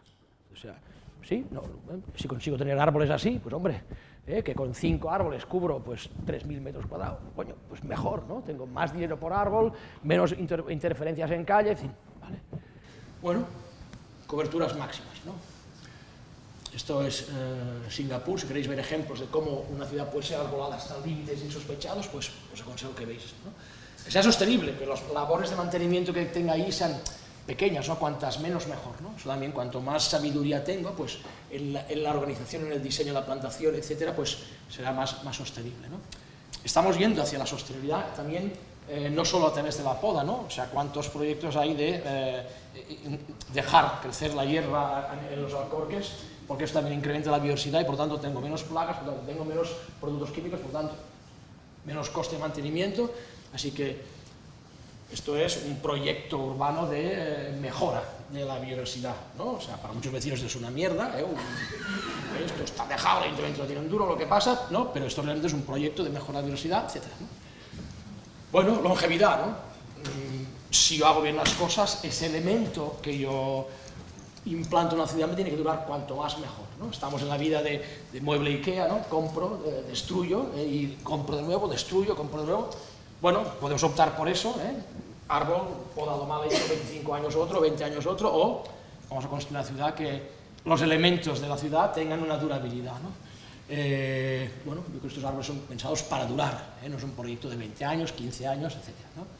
Hay un tema muy importante y es que todos los beneficios se incrementan con la madurez del árbol, así que nos interesa no solo la longevidad porque nos interesa la longevidad, sino porque la parte final de la vida del árbol es cuanto más beneficios genera, por lo tanto hay un valor doble por la longevidad, por el tema del beneficio, ¿no? La mayoría de ciudades que tienen proyectos de urban forest corriendo, pues el tema del árbol maduro es un elemento, como ha dicho John, no solo se trata de plantar árboles bien, incrementar la cobertura, sino de conservar lo que tenemos bueno, porque esos son los elementos cruciales en la gestión que tenemos hoy en día, ¿no? Bueno, paisajes, es un tema subjetivo, a lo mejor a la gente no le pueden gustar los árboles, ¿no? La mayoría yo creo que sí, pero una de las repercusiones importantes en la gente, pues esa sensación de comodidad que generan estos entornos, ¿no? Esta precisamente es de Londres, muy interesante. A mí me interesan mucho también los micropaisajes, ¿no? Esos esfuerzos pequeños, en rincones pequeños, donde a lo mejor el aporte bioambiental no es muy grande, ¿no? O la retirada de partículas o el ozono, en fin, pero generan un cambio muy pequeño, una ciudad, en un entorno muy pequeño donde la repercusión en la gente puede ser muy grande, ¿no? Bueno, seguridad, todas esas estructuras, pues tienen que ser seguras, no podemos incrementar el riesgo asociado a este elemento paisajístico, etc., ¿no? Tienen que ser elementos seguros, ¿no? Bueno, la respuesta a esto es el árbol en porte natural. O sea, la única manera de que tengamos coberturas, longevidad, sostenibilidad, paisaje y seguridad es trabajar con este elemento, ¿no? Y ahí vamos a tocar 4 aspectos ¿no? Esto se ve que yo no he visto ningún proyecto de urban forestry donde contemple árboles podados. Ninguno es ninguno. O sea, cualquier proyecto de simulación propuesta a nivel europeo, americano, asiático de arborización de una ciudad incluye árboles podados. Ninguno. Ninguno es ninguno. Después serví de ejemplo de decir, oye, si nos queremos urbanizar, a lo mejor podemos copiar lo que está haciendo la gente fuera, ¿no? Y de hecho la mayoría de proyectos que están corriendo, que se han realizado, parten siempre del árbol en porte natural, ¿no? Los proyectos que se hacen para que los vecinos puedan elegir cuál me gusta más, solo incluye pues árboles en porte natural, ¿no? Este es la National Arbor Day Foundation, que reparte panfletos para que las escuelas hagan el Día del Árbol. No hay ningún árbol podado, ¿sí? ¿Vale? Así que los proyectos de urbanización van en este sentido, de generar árboles con un coste tal, y así va a ser, ¿no? ¿Vale? Esta es la propuesta, es cambio rotundo de modelo, ¿eh? ¿Qué pasa? Que en todo, diría 100%, no, pero a lo mejor el 90% de nuestros podadores en calle hoy en día no saben lo que es un árbol en porte natural, no tienen ni idea. Ni idea es idea, ¿eh? Incluso a veces aquellos que tienen formación y hacen podas pseudonaturales no saben lo que es un árbol natural. Es así. Hay un desconocimiento importante, ¿no? Natural significa un cierto nivel de abandono, ¿eh? Es así, o sea. Natural implica entender que la naturaleza hace bien su trabajo. Hace bien su trabajo. Y lo que hay que aplicar es ciertas restricciones, pero ciertas restricciones significa solo en el ámbito donde es necesaria esa restricción. Espero poder explicarme. Donde no hay, digamos, necesidades de restricción, no se afecta, ¿vale? Esos son, ¿cómo será la ciudad Madrid? Dentro de 20 años, 15, 40, depende del ritmo que sí, y de la sabiduría y de la cultura, de la renovación que hablamos, ¿no? Hay muchas calles de Marbella que son así, ya, o sea, hay ciudades que están en esa dirección, ¿vale? Bueno, prevenimos esta visión del árbol histórica de sombra, de cero molestias, esa es la cultura española del árbol, es cero molestias, por favor, o sea, muy bien lo que dice John, me gusta el árbol, pero que no me dé la laza, ni las hojas, ni el canalón, ni la frutita, Y luego en los parques, ¿no? O sea, tenemos árboles en el zoo, y si no los tenemos en el zoo, los tenemos en jaulas. ¿Cuál es la jaula? La jaula es la poda, ¿no? O sea, o zoo o jaulas, o sea, no hay otra opción para los animales verdes, imaginamos, ¿no?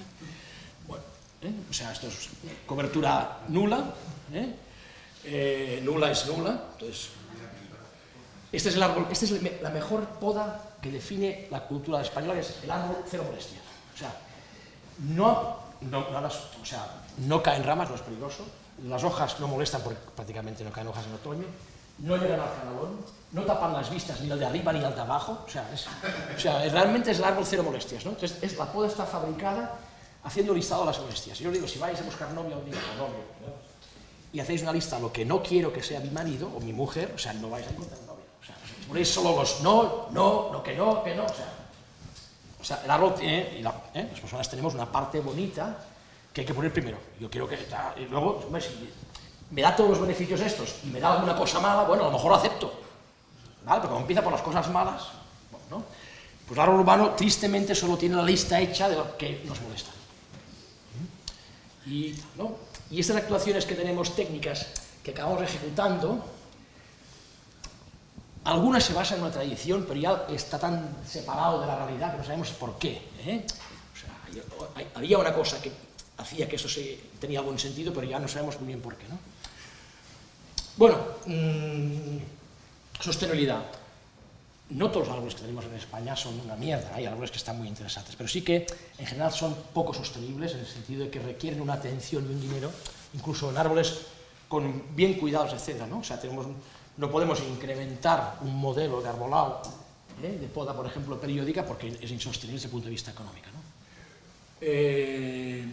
Bueno, esto es una fotografía de Google que es muy fácil ahora, pues 2008, 2017, ¿no? Pues 8 años después tenemos la misma tipología, tal, o sea, hemos pasado por ahí 4 veces, hemos hecho una cosa y tenemos pues, los plátanos incluso más pequeños de los que los teníamos en su día. Entonces, ese es el modelo habitual en muchísimas de las ciudades españolas, ¿no? Y eso implica un coste de mantenimiento. ¿Cómo voy a decir al tío que plante más árboles si son una pasada? Pues si no tengo dinero para plantar más árboles, ¿no? Claro, con ese planteamiento de gestión es difícil, ¿no? Entonces tengo o coste alto, digo, bueno, ya lo haré, o riesgo alto, ¿no?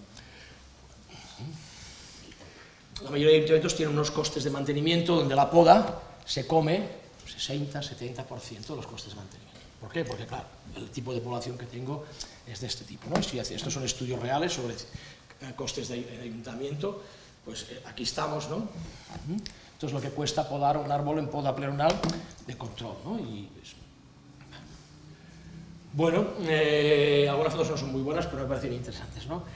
Las actuaciones estas tienen una repercusión alta en la longevidad, los árboles duran poco, así que genera una renovación constante de arbolado, que me implica, pues esto, ¿no? Cambios, y claro, como planto muchos árboles, que me mueren muchos, pues tengo que plantar más, porque no tengo dinero para plantar bien, ¿no? Paisaje. Seguridad. La seguridad está íntimamente relacionada con las actuaciones históricas que han recibido los árboles. Y eso es así. Entonces, reducir esa presencia de defectos que históricamente aparecen en los árboles desde el punto de vista ecológico en las fases tardías del desarrollo, no en las fases de juventud, pues permite, ¿no?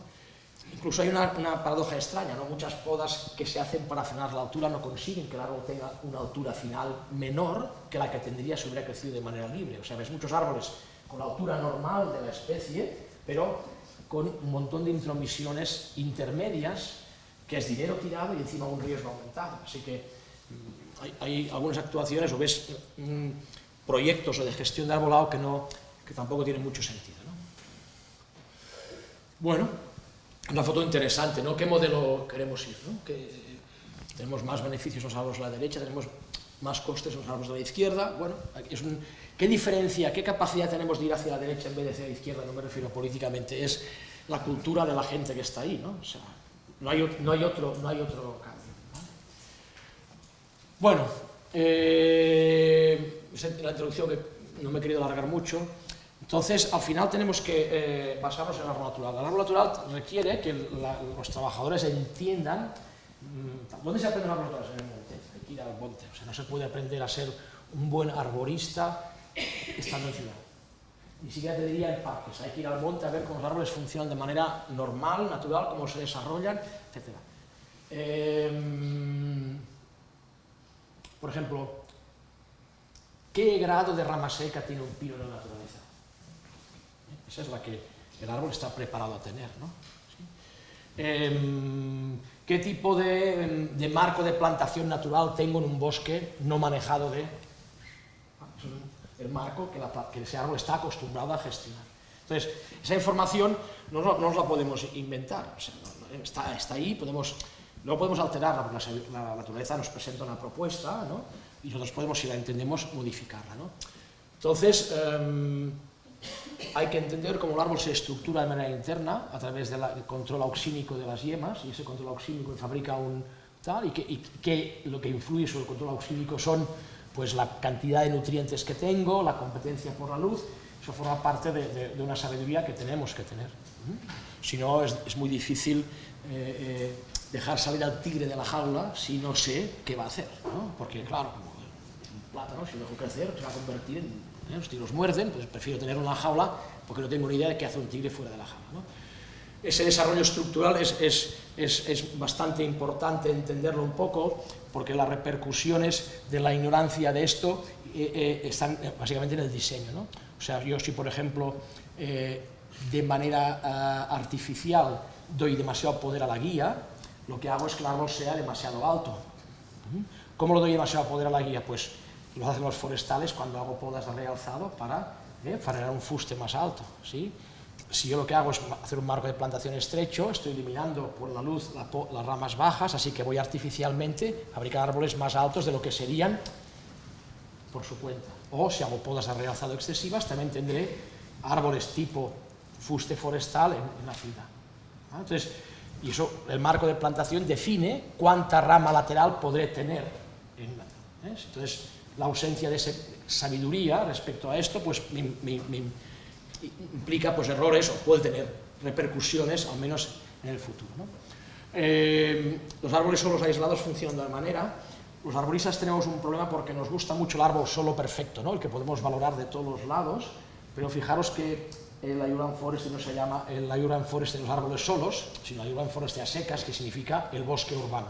Así que tenemos que aprender también no solo cómo está el árbol solo perfecto que podemos tener en un parque, sino cómo el conjunto de árboles funciona de manera grupal, porque se trata de hacer coberturas altas, por lo tanto tenemos que poner árboles en paquete, así que tendremos que intentar comprender cómo es el árbol solo, pero también cómo es el árbol de manera de grupo, ¿no?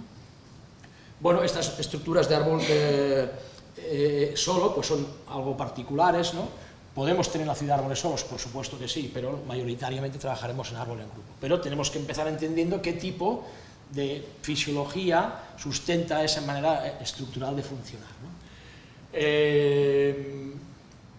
Lo más interesante de los árboles en porte natural es que en cualquier momento de la vida son alterables, modificables, con restricciones internas. Si yo construyo un edificio en este lado de aquí, puedo construir un edificio aquí, sin embargo todo esto mantiene la copa natural.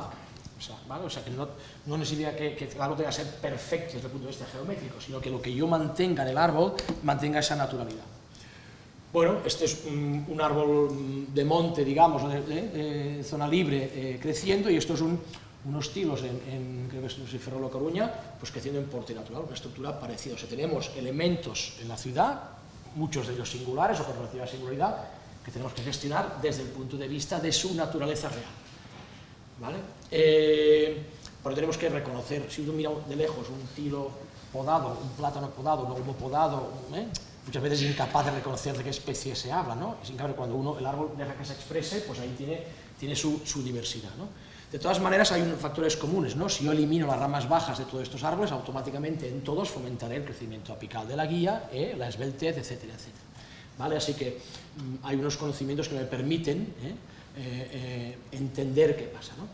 Quizá una de las cosas que más nos cuesta para permitir o generar o acompañar el desarrollo natural de los árboles en la ciudad es el convencimiento de que los árboles son árboles simétricos. De hecho, la mayoría de libros tienen árboles muy bonitos, casi todos son perfectamente simétricos. Las propuestas paisajistas de diseño llevan árboles bola perfectamente redondos, y uno tiende a imaginar el árbol como un hecho simétrico perfecto, ¿no? De hecho, incluso los árboles solos no suelen ser simétricos, sino que tienen pues, asimetrías, y esas asimetrías están derivadas del viento, de la luz, etcétera, etcétera, ¿vale? Si uno estudia, de hecho, en detenimiento la estructura de los árboles, pues ni todas las ramas tienen la misma proporción de hoja.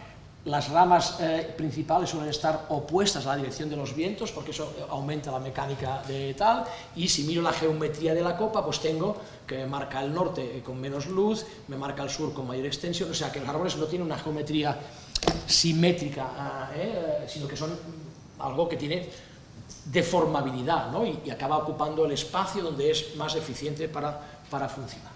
Es otra simulación, es una fitolaca singular de Barcelona. Bueno, esta sería, además, aquí coinciden pues, la orientación solar en el sur y con los vientos, ¿no? Así que tengo un achatamiento asociado a la aerodinámica y un aumento de la exposición asociado a... Bueno, esto es como el árbol responde a las restricciones puramente naturales. Tengo una genética, soy fitolaca, funciona así, pero detecto el entorno y me adapto a las circunstancias, ya sea de viento, ya sea de iluminación, etcétera, ¿no?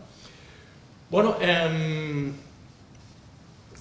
después de uno entender un poco pues esta parte, digamos, individual, tenemos que ir, bueno, ¿y el árbol en grupo qué hace, no? Bueno, pues sigue un poco los mismos patrones, ¿no? Pero tiene más restricciones, no solo tiene la luz del sol, donde está sur-norte, sino que necesito también saber quién me quita la luz, qué competencia tengo, qué espacio tengo, etcétera, ¿no? Así que los árboles se autogestionan en función de la presencia de elementos externos que normalmente son otros árboles, ¿no? Todos estos árboles de aquí son árboles en porte natural, aquí son árboles de campo, nadie ha tocado nada. Ellos mismos fabrican una estructura que no es simétrica, que tiene zonas sin ramas, que tiene ramas pequeñas, y ahora si nosotros sacamos el edificio, el árbol de la izquierda, podemos poner un edificio, ¿no? Si yo pretendo en la ciudad tener árboles con porte grande, necesitaré tener árboles asimétricos. La única manera de tener árboles grandes en la ciudad es tener árboles asimétricos. ¿Cómo son los árboles asimétricos en la naturaleza? Bueno, me quiero mirar cómo son. Estos son tipuanas en Buenos Aires. Bueno, pues tengo toda una tipuana que está sin ningún tipo de ramificación en el lado, lo que sea, de la izquierda, y tengo un árbol nunca podado en el lado de la derecha, ¿no? Entonces, ¿es un árbol de porte natural? Por supuesto, porque se ha desarrollado en base a su genética y las restricciones del espacio que tenía, en este caso, generadas por otros árboles, ¿vale? Esto es un dibujo de Shaigo. Esto es un grupo de árboles. ¿Son naturales? No, hombre, no son naturales, O sea, ¿son árboles naturales o no? Son árboles naturales. Los tigres lo hacen lo que les da la gana, tienen brillos, que quieren nadar, tienen otros tigres que les limiten el paso. O sea, natural no significa puro, significa lo que hay en la naturaleza, ¿vale? Entonces, esto es un bosquete de árboles, todos naturales, sin intervención humana, que se han fabricado una estructura en función de las restricciones de espacio. Y todos son naturales. Natural hemos dicho que significa cobertura alta, seguridad, longevidad. Estas condiciones, depende de la masa que generemos, no se mantiene en todas, ¿no? Pero sí que es en todos los casos podemos decir que es natural.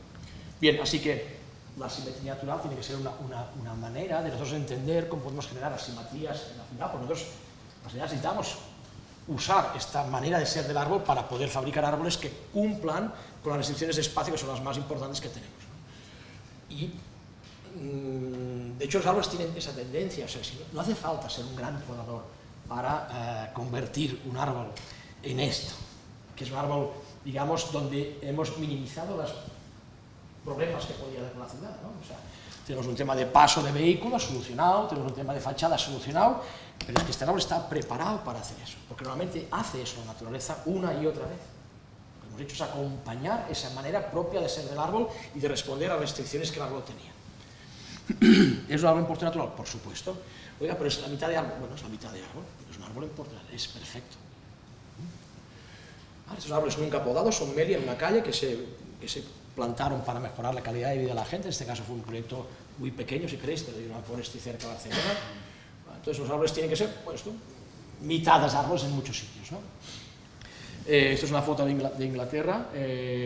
Bueno, no son bastante simétricos la copa, pero están totalmente desequilibrados. Bueno, es la única manera que tengo de tener árboles en la ciudad. No existe lugar perfecto para el árbol perfecto. Los chicos, la mujer perfecta no existe, el hombre perfecto no existe, o sea, los árboles tienen cosas buenas, cosas malas, ¿no? Y tenemos que analizar. Bueno, una de las cosas que más influyen en la estructura es la insolación, ¿no? Entonces, ¿sabemos qué especies son sensibles a la falta de luz? ¿Y cuáles no? Porque claro, si pongo un plátano a la sombra, cuando es una especie de sol 100%, le condeno a vivir mal, por ejemplo, ¿sí? ¿Vale? O pongo un marco de plantación excesivo en plátano, pues le conviene tanto. Entonces, esto es un cálculo de luz en función del marco de plantación, en este caso es en viñas, ¿vale? Entonces, cuando diseño, si no tengo una sabiduría de la biología, fracaso, ¿no? si diseño bien, pues genero un espacio suficiente para que la iluminación no sea un factor determinante en ese problema de aumentar la esbeltez de los árboles, ¿no? Bueno, otro factor importante, los árboles son hipersensibles, son los vientos. Los árboles gestionan de manera excelente, son altamente sensibles a cómo los vientos aparecen, porque el viento es carga, y carga es riesgo de fracaso. Así que el segundo, uno serían los ingresos, que es la luz, otro serían los costes, ¿no? Pues ahí arriba tiene un coste y el viento es el principal, ¿no? Este es un árbol que parece geométrico, pero si uno lo mira aquí, el tronco está aquí, ¿no? Y toda la copa se ha escondido, pues, para minimizar los efectos del viento. Bueno, esto es una cosa que hacen los árboles constantemente en la ciudad. Así que entendemos cuál es el porte natural, que está basado en la expresión genética de cada especie, tilo, plátano, olmo, etc. Y que en la naturaleza se fabrica a través de las restricciones del entorno, las que sean, más agua, más luz, acompañamiento, no acompañamiento. Pues la poda natural se basa en la genética del árbol, es decir, entiendo que es un tilo que hace estas cosas y tiene en cuenta las restricciones del entorno. Hay algunas propuestas bastante interesantes. Esta es de Santiago Restrepo, que es un chico francés que vive ahora en Canadá, que basándose en la fase estructural propone unos tipos de poda para cada fase, ¿no? Pero al final nos basamos en la naturaleza, ¿sí? Esto es un árbol en porte natural. O sea, ¿qué hacemos? Eliminar la restricción. ¿Qué restricción tiene este árbol? Solo tiene el cable. ¿Para qué me voy a cargar el árbol entero si solo tengo un problema puntual en un sitio? Claro, hacer esto necesita un podador que sepa de árboles, Eso no es fácil de hacer. También hay necesitado una cultura alrededor del árbol que permita que esto funcione, ¿vale? De hecho, la mayoría de restricciones urbanas no son graves, Son restricciones que pueden ser pequeñas, moderadas, especialmente cuando el marco de plantación o la ubicación pues tal, ¿no? Y no requiere, el cambio más importante es cultural y menos un cambio técnico, ¿no? Esto en Estados Unidos está muy asumido y tienen muy claro que las zonas de iluminación, estos son los servicios eléctricos, ¿no? Pues un poste de electricidad, pues en mención de los voltios que lleva, pues generan un tema de edad, ¿no? Y esto lo ves en todas las calles, ¿vale? Son estructuras en porte natural, eliminando los sitios donde el árbol no puede estar, restringiendo la presencia, ¿no? A veces cosas un poco extremas, bueno, sí, pero fijaros que lo que mantiene es un árbol en porte natural. Aquí el problema no es el porte natural, quizá el problema es la exposición del árbol, que está muy poco protegido, etc. Pero, bueno, no es una estructura, digamos, artificial en el sentido que el árbol no tiene crecimiento de emergencia, no tiene brotes, no tiene pudriciones, no tiene... ¿sí? Esto es una poda siguiendo este modelo, ¿no? O sea, ¿por qué tenemos que fabricar árboles bola cuando recogemos la parte del edificio, recoger la parte exterior? Muchos podadores dicen, cada vez no, como he tocado aquí, me toca equilibrar el lado de fuera, ¿no? O no entiendo. Este ya lo hemos visto. Bueno, la única manera de tener árboles en ciudad es entendiendo que no podemos tener árboles perfectos en la ciudad, más que gestionando su manera extraña de ser y permitiendo la asimetría y las formas caprichosas, etc. ¿Sí? Eso es un cambio importante, Bueno, esta es que me encanta, me parece espectacular, Muchas ciudades tienen proyectos de este estilo. ¿Cuál es la propuesta de poda que el ayuntamiento hace a través de sus técnicos para las contratas y tal? Bueno, pues usted deja un árbol natural, ¿sí? Esto es el árbol natural, aquí no dice nada, y luego usted me marca unas restricciones de distancia, porque ahí tengo la ciudad y tengo mis límites, ¿no? ¿Qué hace el podador? Aquí dentro, nada. Habrá un seguimiento de riesgo y habrá unas podas de ramas secas cuando aparezcan si generan riesgo, pero el resto de actuaciones es nada es cero, cero es cero. ¿Sí? Volvemos aquí. Me parece interesante hacer este esfuerzo. Si dibujamos un poco las copas, no todos los árboles, pero algunos de los árboles, ¿no? Pues, y pongo los edificios, yo puedo fabricar árboles que a lo mejor no entendería, ¿no? Si no voy a la naturaleza a buscar que estos son estructuras realmente naturales, ¿no? Entonces, bueno, yo tengo suficientemente bueno como para generar esto porque los árboles están preparados para esto. En estos árboles de aquí no hay lesiones de poda. No hay cortes de poda, no hay nada. Hay un acompañamiento fabricado por la ausencia de auxinas por falta de luz, por la muerte de las ramas pequeñas, o sea, no hay ninguna poda. Y hemos fabricado estructuras altamente complejas y ajustadas a un espacio muy restringido.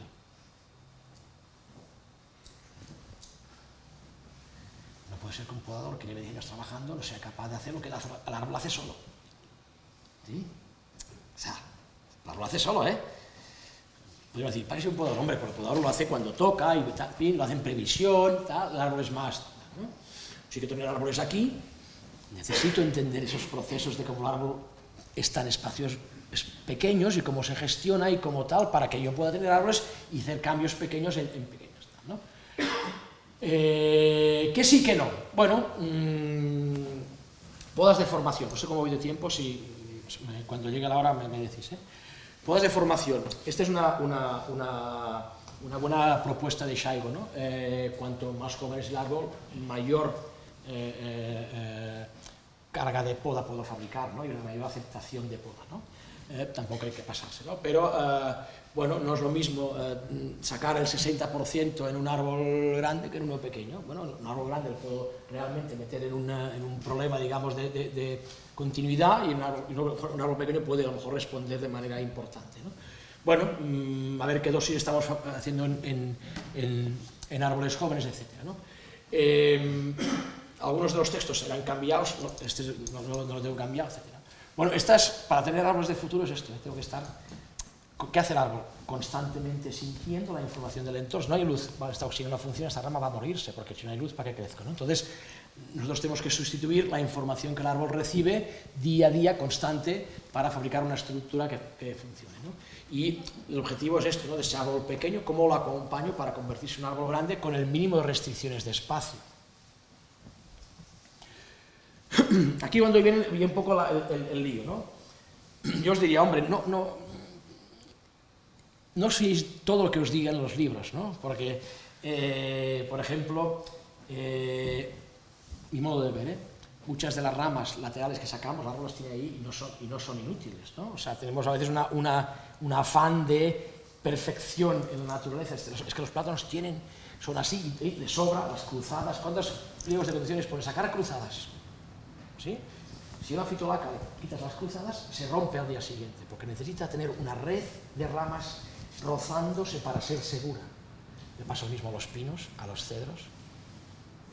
Entonces, eliminar cruzadas es un error estratégico desde el punto de vista de la mecánica para muchas especies. Entonces, ojo, porque a muchos, con la buena intención o viniendo el tema de la agricultura, pues generan propuestas que no siempre son correctas, ¿no? La cantidad de chupones, la cantidad de chupones en árboles jóvenes suele ser correcta, excepto si pasa algo que me interese mantener los chupones, ¿no? Entonces, yo diría no copiar todo lo que... ¿no? Está claro que esto no es una poda incorrecta, parecería, podemos estar todos de acuerdo, ¿no? Pero ¿por qué esta es correcta? ¿Qué quiero hacer con esa poda? ¿Por qué vacío un árbol? O sea, ¿por qué vacío un árbol? ¿Qué motivo hay? El motivo que entiendo yo es un motivo de riesgo incluso grave, ¿no? ¿Por qué cabecear un árbol? O sea, si yo vacío un árbol, lo que estoy haciendo es quitar ramas verdes que están en el camino de la guía, así que voy a dar potencia a la guía. Si doy potencia a la guía, tendré un incremento de la dominancia en las puntas de las ramas. El árbol se va a crecer por las puntas, tendré un tema de desproporción. Entonces, si el árbol tiene ramas allí, ¿por qué quiere tener ramas allí? ¿Por qué necesito vaciar un árbol? ¿Por qué?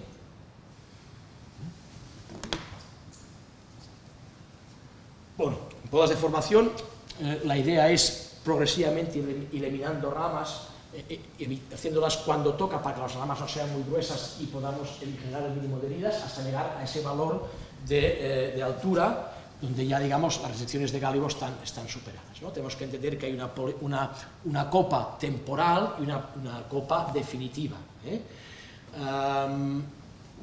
Ya digo, si esto ha sido un desarrollo normal, natural, no ha habido problemas de que el árbol se ha parado o ha habido roturas por lo que sea, no tengo que sacar esto de aquí.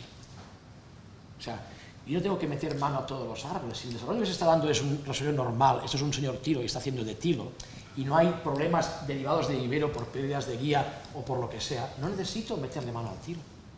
Si no hay una codominancia, que a lo mejor me interesa Lo demás no tengo que tocar. Si hay cruzadas, pues que le den mordidas, cruzadas que las ha hecho el árbol, Quiero decir, ¿se equivocan a veces los árboles? Por supuesto que sí. Es una cosa que me encanta porque a veces tenemos gente restaurando murales que no le toca. Sí, o sea, tenemos gente con toda la intención del mundo, pero qué profesionalidad tenemos en la gente y tal, ¿no? O sea, el acompañamiento del árbol natural requiere un poco más de sabiduría, no digo que a lo mejor mucho más, ¿no? Hay que saber dónde corto, dónde no, qué respondo, etcétera, ¿no? Bueno, quizá uno de los defectos más importantes es el tema del realzado de copa, ¿no?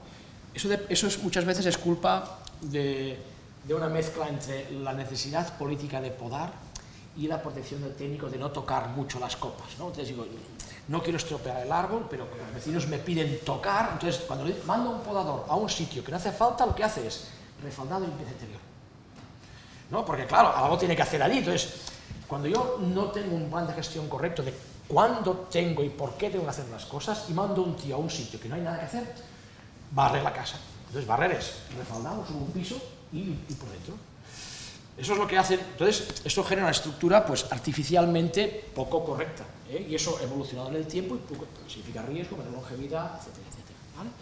Esto le pasa a la naturaleza de manera natural, pero también tiene que analizar las consecuencias, ¿no? Estos árboles de la derecha tienen una longevidad que suele ser del 25% de un árbol aislado.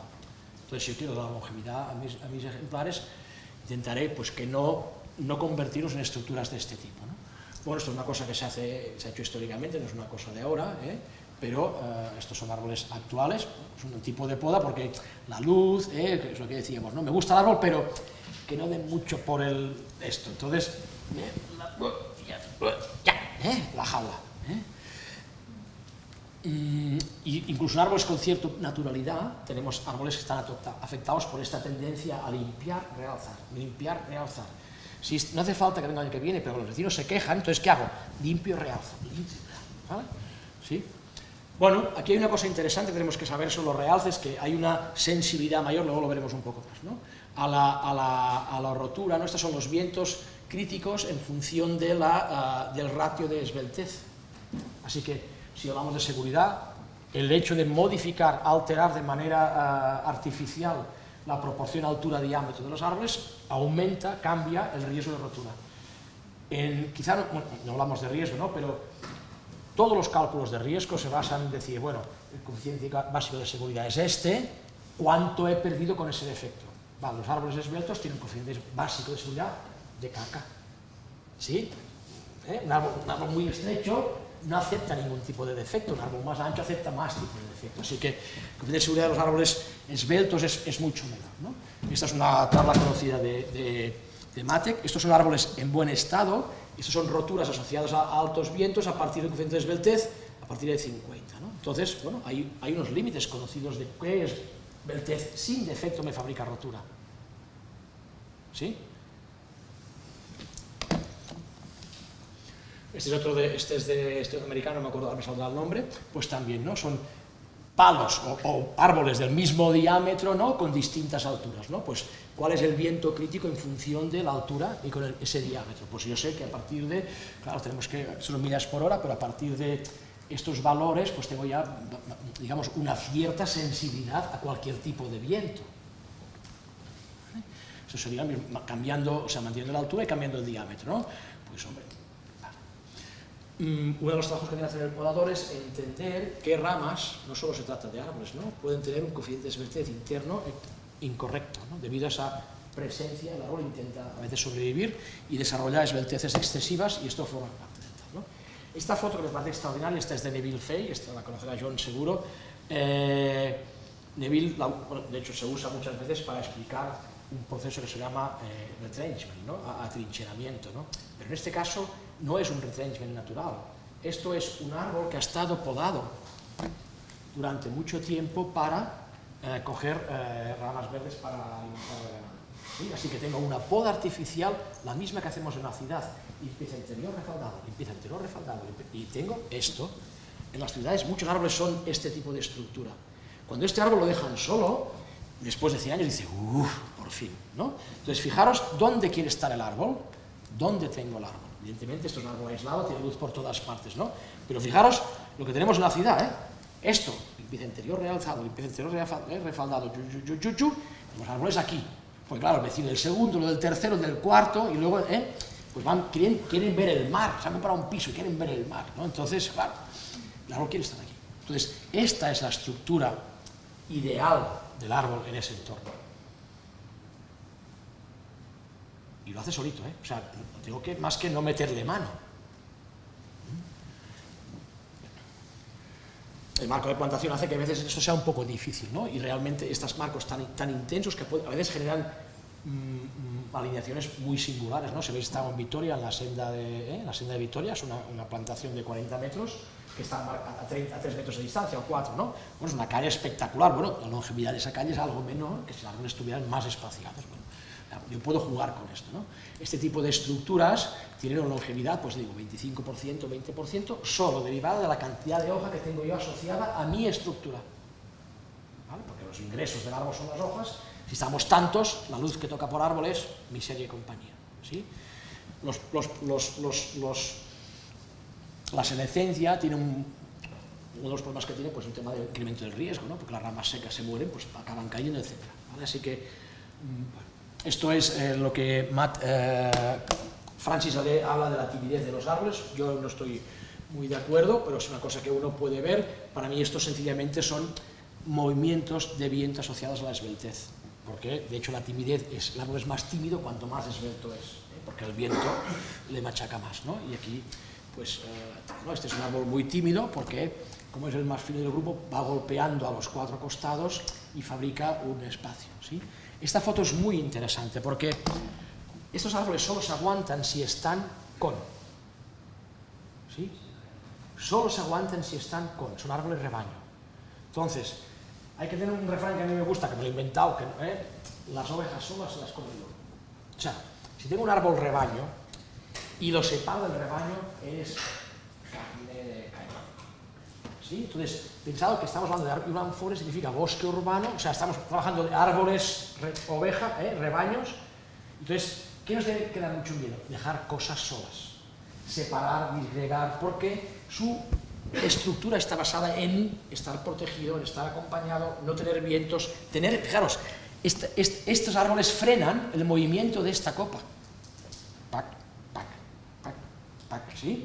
Si quito los árboles al lado, se rompen.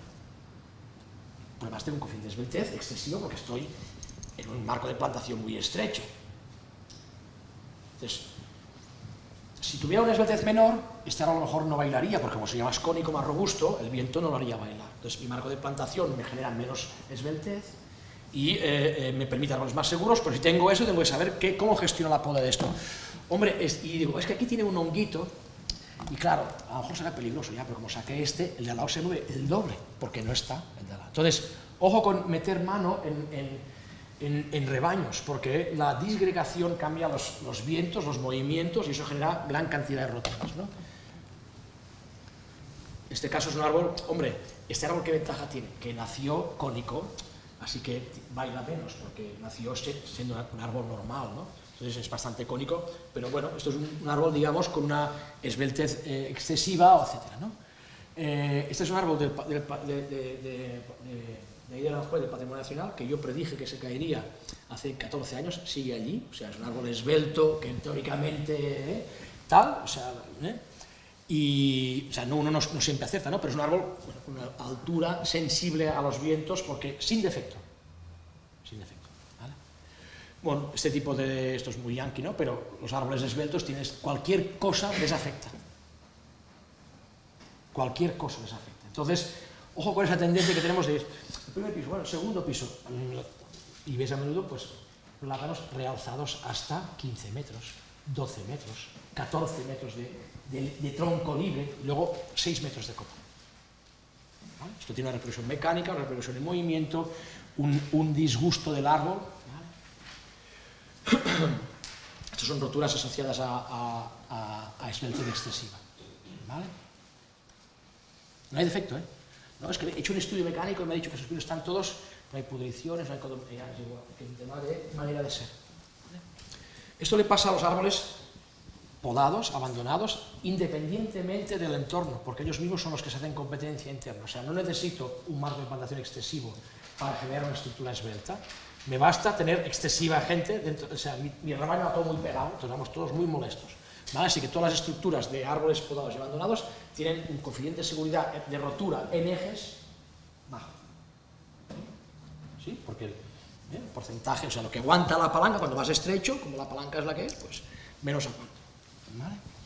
Esto es el taxón del retiro. Mi teoría es que esta rama que se rompió sin defecto, como se fue colocando fuera de la copa para poder sobrevivir, pues tenía cierta esbeltez, porque claro, estaba compitiendo con los demás, pues se partió. No hay que venir a buscar si tenía un defecto, una pudrición, ¿vale? Fijaros, este es el taxodium, pues tenemos aquí 12, 14 ejes, claro, esto es un rebaño muy apretado. Si quieres sobrevivir tienes que estar en sitios extraños, ¿no? Fijaros además que el árbol prefiere arriesgarse a romperse que no arriesgarse a morir. O sea que la fisiología va por delante. O sea, si me estoy muriendo y tengo que vivir allí, es que habéis jodido ya, pero en fin, pero está muerto, ¿no? Pues a lo mejor me rompo, a lo mejor no, voy para allá. Entonces, ¿vale? El árbol, frente a esa lucha, digamos, de colocarse, de supervivencia, prefiere intentar la fisiología primero y la mecánica, si no funciona, pues está, ¿no? Así que la fisiología hace que el árbol tenga a veces posiciones incómodas o mecánicamente comprometidas, pues, ¿no? Esto sería, no me quiero tal, esto sería pues la copa del taxón este está arriba, este es el árbol que se rompió, la rama que se rompió, el número de ejes, y esto es una propuesta parecida a la que hicimos en su día en ese taxodium, que es eliminar el número de ejes para dar más luz y reducir la esbeltez. Ojo que esto ya está hecha, ¿no? Pero bueno, era una propuesta, ¿no? Otra cosa interesante es ese afán de conservación a veces de los árboles en porte natural, pero ganarme el sueldo, ¿no? O sea, si me llama, o sea, tengo que hacer algo que se vea que he metido mano allí, porque claro, o sea, soy podador, joder, ¿no? O sea, que vivo, si no, o sea, ¿eh? Entonces, esto está claro que es una poda no natural, ¿no? Pero muchos libros vienen este tipo de podas, ¿no? Yo no entiendo qué gana, o sea, no, es claro, no gana nada. Lo único que gana es que si tiene riesgo de vuelco o pudrición en el cuello, el esfuerzo sobre la base es algo menor. Pero haciendo esto he incrementado por 2 o por 3 el riesgo de rotura en rama. ¿Sí? ¿Por qué? Porque hemos dicho el pino. Si ese pino, esa rama que está golpeando en todos los lados y protegiéndose del movimiento, en cuanto lo dejas solo, aumenta el riesgo de rotura. En algunas especies esto no se puede corregir, por ejemplo en pinos, porque no hay capacidad de fabricación de acompañamiento de la misma manera que un roble, una sofra o un olmo puede hacer. Entonces, hacer una poda excesiva de limpieza en un pino significa condenarlo a la rotura de ramas, digamos, hasta un periodo de tiempo bastante largo. Entonces, esto es del libro, no sé de qué libro es, tampoco lo buscas por internet y ves cosas así interesantes, ¿no? Entonces, poda de limpieza. A los árboles les gusta la porquería. ¿Es así? Un ejemplo, campeonato de trepa de Cambrils, campeonato de trepa de Cambrils año 2005-2006, ¿no? Los podadores muy currantes cogieron 5 pinos para hacer el campeonato y hicieron poda de rama seca, pero en plan, aquí todo el tiempo del mundo para que la gente que vea que está bien hecha, pam, pam, pam, pam, pam. Primera tormenta de viento, esos 5 árboles rotos. ¿Sí? Los demás no. ¿Sí? Entonces, el árbol usa la rama seca para gestionar su mecánica. Evidentemente, con la rama seca sí, encima de la calle, voy y la saco, pero no tengo que limpiar las cosas de manera excesiva porque los árboles cuentan con eso para ser eficientes mecánicamente. Cuando viene viento, pues evidentemente hay una poda y caen ramillas al suelo, pero son ramas finas. Entonces, yo si hago una valoración de riesgo entenderé qué es un elemento peligroso y qué es un elemento que forma parte de la manera de ser del árbol. ¿Vale? Estas son fotos publicadas de gente que dice que mira que bien lo hago,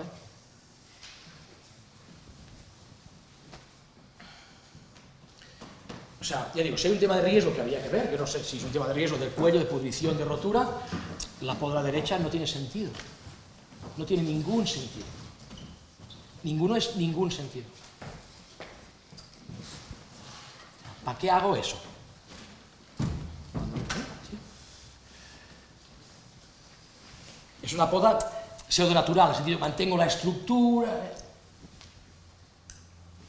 A lo mejor aquí hay un tema, yo digo, gestión de la sociedad, pero no es un tema interno del árbol. Esto no es una poda que se pueda justificar desde la biología del árbol. Se podrá justificar a lo mejor desde la presión vecinal o lo que tú quieras, pero... ¿Sí? O sea, Yo lo que quería es gestionar sobre todo el lado fachada, ¿no? Y dejar un crecimiento natural. Si creo que los árboles van a crecer demasiado, a lo mejor digo, pues hago reducciones periódicas. Pero ya digo, es un tema social o de riesgo. Pero esto no es una poda que el árbol entienda desde el punto de vista, ¿no? Eso no es una poda natural, ¿eh? Eso no es una poda natural. No son podas naturales. La poda natural es aquella que hace que el árbol gestione sus restricciones. El árbol no elimina sus ramas internudos, ni se vacía de hojas, porque las hojas internas en verano son básicas para, cuando hay exceso de temperatura exterior, poder funcionar. El árbol necesita hojas internas. Esto no es una poda en porte natural. Oye, me he tenido la rectificación, no hay pinzados ya. Sí, sí, pues está bien. Está bien. Es una poda típica de realzado y limpieza interior, ¿eh? Voy, sí, limpio, voy pasando y voy cada vez más arriba hasta que el árbol digo, vértigo. Cuando lo dejas, como aquella foto de Neville, estoy cómodo, etc. ¿Os parece una poda de porte natural?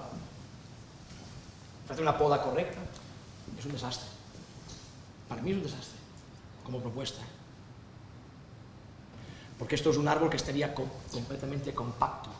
Tú ves a un Ferrari, que es un ser bastante aerodinámico, no tanto como los árboles, pero bastante aerodinámico, y ves y hace agujeros para que el aire pase bien. Es el que dice el Alonso, quien sea que lleve eso. Los árboles miran compactarse para poder ser eficientes en aerodinámica, no transparentarse. Si no, se come el viento. ¿Sí? Entonces, cuando yo transparento, lo que hago es aumentar el riesgo de rotura en ramas porque tengo menos apoyos, el viento no me llegaba, ahora me llega.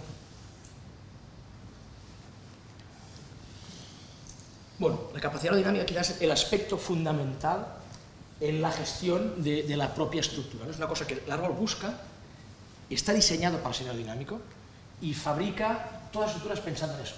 Los botes son tiros arriba para que puedan inclinarse, ¿vale? Y puedan facilitar el aumento de una geometría que sea con coeficiente aerodinámico bajo. Esa es la hoja del liodendro. Esta es la razón por la cual el liodendro tiene esa forma tan peculiar.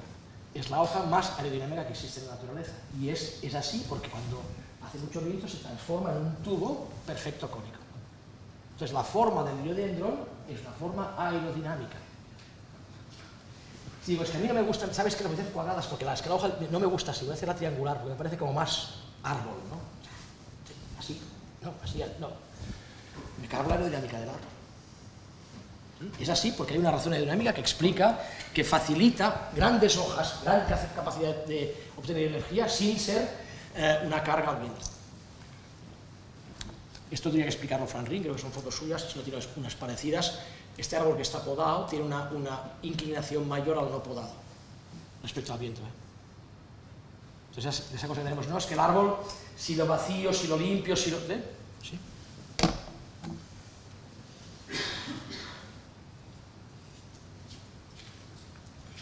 Cuanto más compacto se es, no digo que sea la explicación de esta fotografía, ¿no? Porque también la robustez es distinta, ¿no? Pero la compactación es un éxito desde el punto de vista de la gestión de la aerodinámica. Hace que explica bien que los árboles tienen bastantes estructuras de minimización del estrés, ya sea del peso, ya sea del viento, y los árboles se construyen siendo así. Entonces las podas que alteran esa aerodinámica del Ferrari hacen que pierdas la carrera, la curva, y te vas. ¿Vale? Hay una geometría exacta que el árbol necesita tener para ser eficiente. Esa geometría forma parte de la cultura de la imagen preconcebida que tenemos del árbol en la ciudad, en la calle, donde sea. Porque existe. No digo que eso sea la norma, pero es una manera de entender lo que el árbol hace de manera sola. Esto es una propuesta de Matec, que es un crack leyendo lo que el árbol hace para ser eficiente desde el punto de vista de la biomecánica. Bueno. ¿Sí? Esta es la forma de la encina. También tiene otras virtudes, porque además se extiende mucho, protege el suelo del sol, aumenta la humedad, pero cumple al 100% la regla del ángulo idóneo para ser aerodinámicamente perfecto.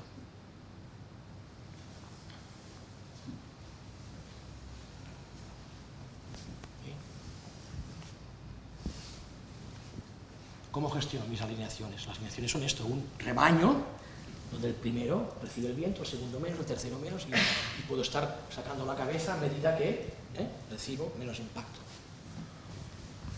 Los pájaros no cruzarían el océano si no supieran esto. ¿Sí? Esta es la posición exacta de distancia y ángulo para ser eficiente en el vuelo. Los árboles buscan a fabricar un elemento sólido, con superficie compacta, donde el viento no pueda agarrarse, ¿vale?, para ser eficientes en la gestión. Fijaros cómo cambia el coeficiente aerodinámico de un elemento. Esto sería la forma idónea que el árbol le gustaría coger con vientos altos, pero para coger esto necesito vientos constantes muy altos, lo acaba cogiendo, o parecido a esto, pero necesito vientos constantes muy altos. Si el viento es variable no puedo tener una forma fija porque me destruyo, pero siempre que sea, intentaré, ¿no? Sobre todo los árboles jóvenes. ¿Por qué los árboles jóvenes son más flexibles o necesitan ser más flexibles? Porque tienen una esbeltez mayor, tienen una altura por el diámetro más jodida, tienen un coeficiente básico de seguridad más alto. Un árbol viejo es así, tiene un coeficiente de robustez bestial, entonces no le importa ser tan flexible porque aguanta más. ¿Sí? Está así, el árbol joven es así, entonces si no es flexible se va. Bueno, entonces, ahora imaginaros que yo tengo el primer árbol de una fila, que es así, lo convierto así. Es que casi triplico, no, de hecho, triplico el coeficiente aerodinámico. Porque cargo el primer árbol y el segundo árbol es, cuando viene el viento hace blup, ¿sí? En vez de hacer blup, hace blup. Entonces, cuando le cargo el árbol de una fila, el primero, el siguiente tiene un coeficiente aerodinámico 3 veces superior. Cuando transparento un árbol, convierto esto en esto.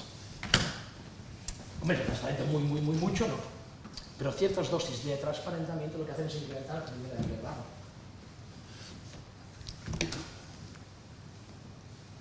El árbol le gustaría.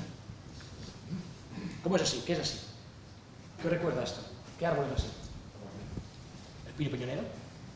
¿Sí? Cuando es viejo es perfil de árbol. Bueno, el árbol no es 100% transparente, sino que permite una cosa muy interesante, cierto paso de aire en el interior. Eso es muy interesante porque eso elimina las turbulencias posteriores a la copa. Si soy 100% hermético, detrás de la copa tengo turbulencias. Si dejo pasar algo de aire después de la copa, no tengo turbulencias. O sea que algo de transparencia el árbol tiene y eso evita la generación de remolinos posteriores a su copa. ¿Vale? Esto es el viento, después de una alineación de 1, 2 o 3 árboles, pues ¿qué pasa el viento después de la posición de la alineación? Bueno, los vientos en las ciudades existen, ¿no? Muchas veces, ¿por qué ahí caen árboles? ¿Por qué se han caído aquí, en ese rincón? ¿Ha caído en esa calle 2, 3, 4? Bueno, este es un tema de entorno, no tenemos que buscar la razón solo en el defecto mecánico. Es que estaba podrido, es que está mal podado. Bueno, puede ser, ¿no? Pero hay circunstancias del entorno que pueden multiplicar las cargas y hacer que la capacidad del árbol de gestionar su seguridad sea distinta. Entonces, tenemos que tener una capacidad de apreciación de mi naturaleza, mi estructura natural con el entorno que tal, ¿no? La naturaleza es bastante repetitiva, tampoco hay que aprenderse 12.000 leyes, O sea, la forma que cogen las nubes cuando chocan con la ciudad es la misma que cogen los árboles para ser eficientes en la gestión, porque al final es un tema de aprendizaje. No debemos estar a favor, en contra de las alturas, etcétera, etcétera, y esto es, bueno, un intento de expresar qué pasa con el viento alrededor de un edificio, ¿no? Digo, es una cosa que es imposible de saber ni tan solo de valorar, pero sí que a la que el árbol, la que sea, estará adaptado, porque él sí que detecta todo en cada sitio. Entonces, será aquí más fuerte, y más blando, aquí más tal, o sea, lo que toco significará cambiar cosas. Como la fisiología, por delante de la mecánica, quizá el árbol tenga que hacer cosas donde arriesgue algo más para poder sobrevivir y tenga un problema mecánico posterior porque no ha tenido tiempo de corregir. Esto es un estudio de riesgo que fue un poco casualidad, o bueno, no te das cuenta, ¿no? Porque esto fue al hacer el mapa, de decir, los árboles están aquí, ¿no? Pero tú vas a un campo, ves los árboles y dices, a ver, ¿qué riesgo tienen, no? Aquí se habían volcado unos cuantos árboles en esta zona de aquí, ¿sí? Quizá no es exactamente poda natural, porque veis un poco la influencia del entorno en las estructuras, ¿no? Esta es, digamos, la zona de roturas, ¿de acuerdo? Pero si uno mira y hace el salto al tema de vientos, aerodinámicas, etcétera, lo que tiene es que esta zona tenemos el triple de velocidad de viento para cualquier tipo de velocidad. Entonces, típicamente uno esperará roturas allí. Si yo elimino el primer árbol de ese rebaño, que es un tío así, que lleva toda la vida, ¡pum!, detrás tengo un Cristo de los narices. ¿Sí? Entonces, fijaros qué influencia hay en modificar, en alterar, porque el árbol de adelante ha crecido siempre allí, en el frente del túnel, ¿no? Será más bajo, más robusto, más compacto, más aerodinámico. Además, esta zona justamente es una zona que se va elevando, ¿no? Así que tenemos además un incremento de velocidad por la elevación, un efecto túnel por tal, ¿no? Entonces, no hay defecto, no hay rotura, ¿no? Pues tenemos que empezar a valorar los árboles como seres que están adaptados al entorno, especialmente en temas de vientos, y entender qué razones hacen que los árboles estén allí, cayendo, no estén bien, etcétera, etcétera. ¿Vale? Ese es otro efecto túnel. Aquí se cayeron 3 árboles al inicio de la calle, plátanos, que no es algo que no se cae, se arrancó, ¿eh? Entonces, el efecto túnel es importante. Otro efecto muy importante, que no vamos a entrar porque es un tema de riesgo, pero cómo la naturalidad de las estructuras implica automáticamente seguridad. Os aconsejo que seguro que conocéis ya a Ken James. Ken James habla de la capacidad de amortiguación del defecto basado en la disipación de la resonancia. ¿Vale? La resonancia es que cuando yo muevo un elemento, las veces que oscila hasta llegar a la posición original, ¿vale? Entonces, hay un estudio interesantísimo, la tesis doctoral está colgada en internet, te la puedes bajar, explica cuanta más ramificaciones tenga, más rápido el árbol vuelve a la posición original. Significa que cuando viene el siguiente viento, yo estoy en posición cero. Si estoy yendo y viniendo, cuando venga el siguiente viento, me tumba con más facilidad. O sea que una de las características automáticas del aumento de ramificación, cosa que afecto yo con la poda cuando altero las estructuras naturales, es la amortiguación de los árboles. Y un montón de cosas que no sabemos. O sea, se me han ocurrido 3 cosas. La aerodinámica, no sé qué, tal. O sea, habrá más cosas que hagan que el árbol sea seguro, creciendo, normal. ¿Vale? Esto es una propuesta, sería un árbol más natural a la derecha, la foto es muy mala, la de la izquierda menos natural, en este caso en plátanos, y esto es la resonancia, significa cuántas veces oscila una estructura en función de los ejes que tiene. ¿De acuerdo? Entonces, cuantas más ramas dejo en el árbol, más seguro es el árbol.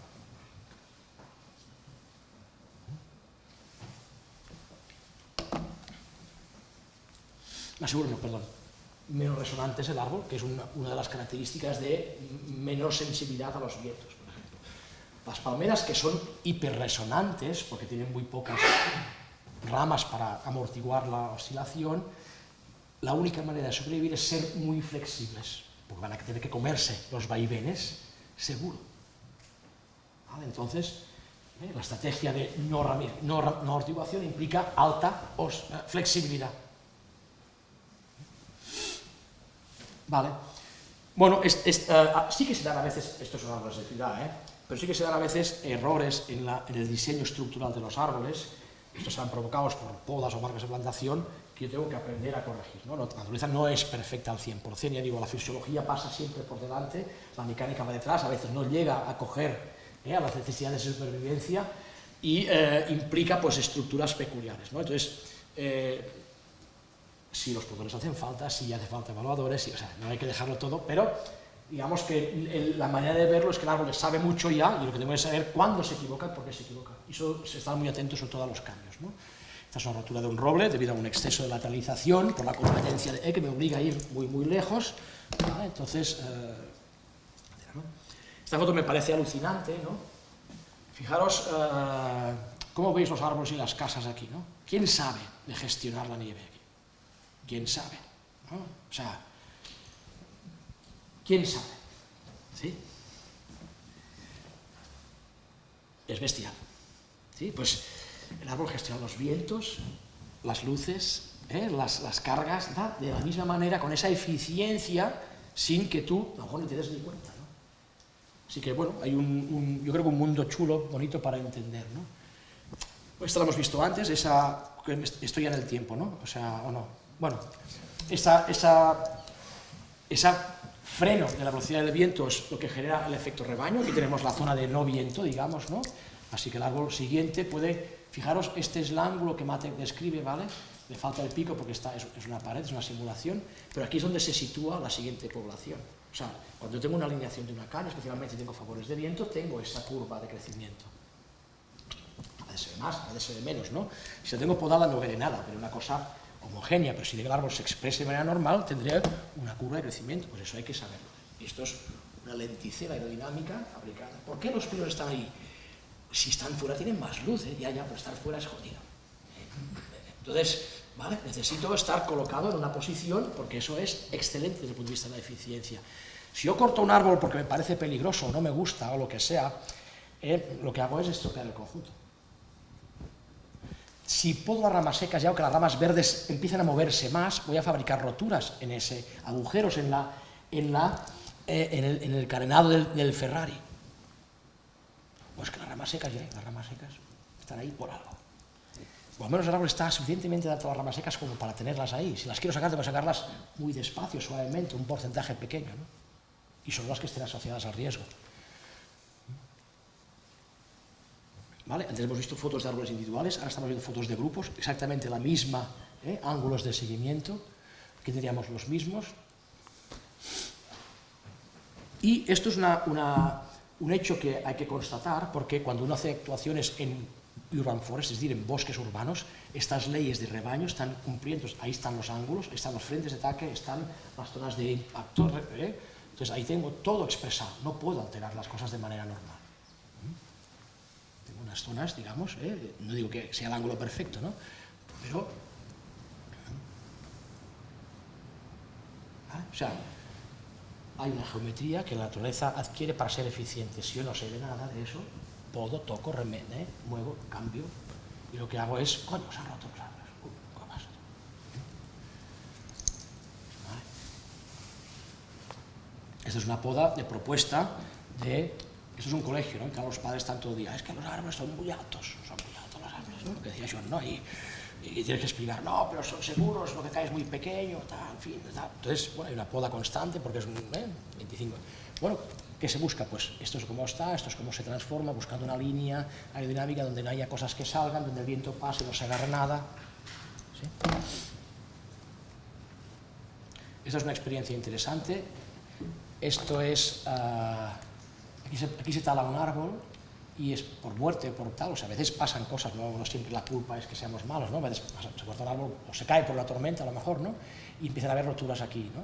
Entonces, y además tenemos un efecto túnel aquí y tenemos roturas aquí, ¿no? Bueno, no hay defecto asociado, ¿no? No podemos, no, es que hay una pudrición.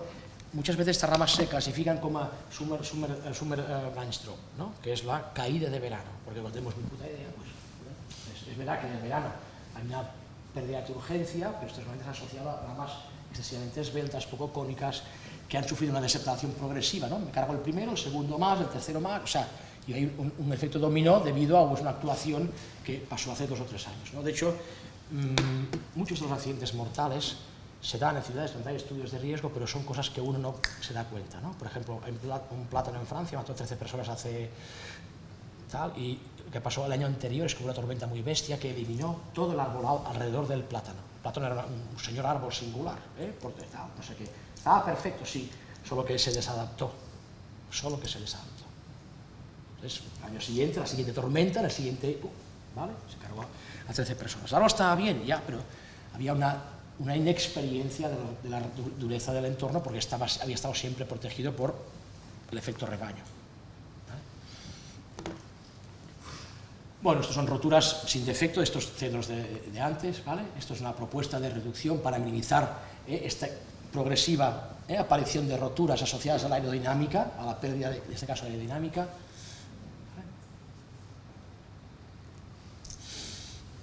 Cuando lees cosas así, dices, uff, claro, sí, a lo mejor tengo razón, ¿no? Pero claro, yo a lo mejor no puedo fragmentar un rebaño a la bestia constantemente, porque me arriesgo a generar... Siempre pasa así, no, hombre, el árbol se readapta, O sea, el árbol no, me han estropeado, ya soy una oveja sola, el lobo seguro que me come. O sea, no, me intento acercar, aumento la conicidad, refuerzo, me adapto, pero hay un tiempo, no demora, y claro, si tengo 50.000 árboles en mi ciudad, o 100.000, o lo que sea, pues claro, y multiplico esa actuación de manera masiva, tengo consecuencias.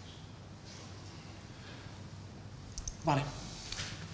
Nada más, digo, hay alguna cosa más que se me ha escapado, pero bueno, como he tenido el lapsus de perder y poder empezar de cero, pues es lo que nada. He perdido incluso el de muchas gracias al final, así que...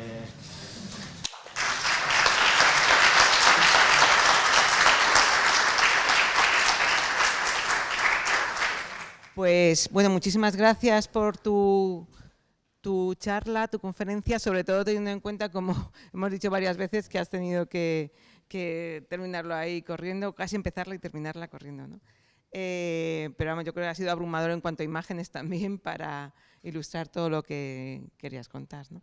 Entonces tenemos todavía un ratillo para preguntas, si os parece, tanto para John o para Gerard. Yo voy pasándole el micrófono si queréis y cuando queráis. Hola, buenas tardes. Yo tengo una pregunta para Gerard. En la típica alineación de arbolado en las ciudades, en el que digamos, tienes el árbol, a un lado tienes lo que es la fachada de los edificios y al otro lado pues el vuelo de la vía pública, que no hay nada. Ahí en el caso de molestias de las ramas contra la fachada de las viviendas, ¿únicamente habría que eliminar las ramas que molestan de ese lado o hay que compensar la copa? Estas preguntas, en serio, yo les preguntaría, o sea, les preguntan a mí porque yo no hablo del tema, ¿no? Pero si tú le preguntas a John,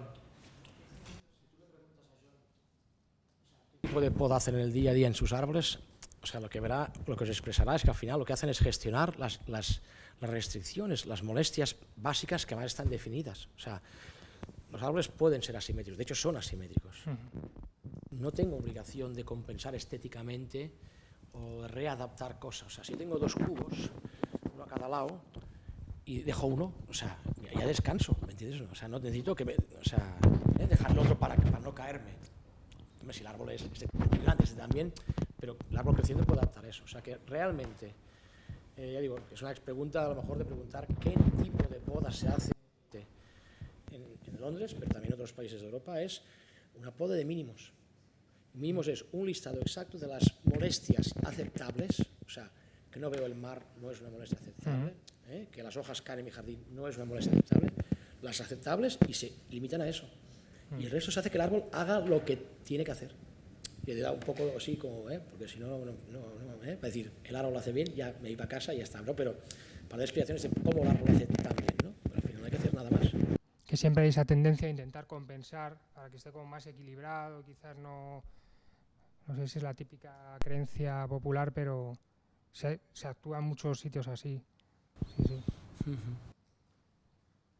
Sí que mirar la lateralidad, o sea, puede haber un exceso de crecimiento lateral por temas de déficit, de marcos de plantación muy estrechos, que el árbol solo puede ir a un lado, entonces puede haber como la fisiología a veces va por delante, puede tener riesgo de rotura por exceso de lateralidad. Entonces a lo mejor habrá que controlar.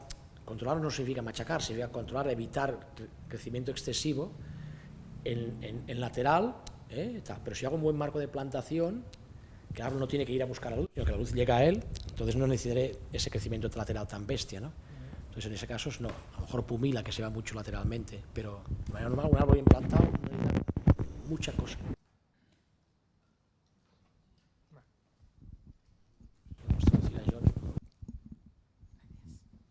Más preguntas. Una pregunta, John.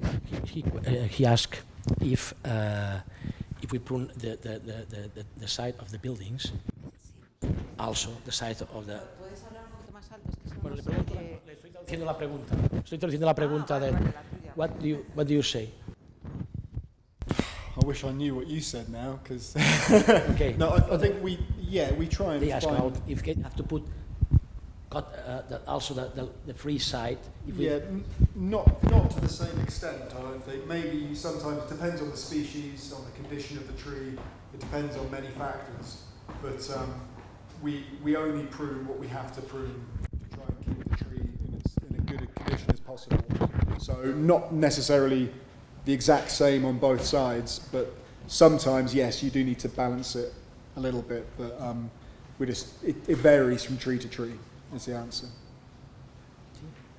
¿Traduce? Él dice que bueno, que en algunos casos ellos compensan en parte la poda, pero no en la misma cantidad, sino depende de la especie, depende del sitio y tal, ¿no? Bueno, pues hacen cosas, o sea, en el lado opuesto pero dependiendo del lugar. ¿Sí? Okay. Más preguntas, comentarios.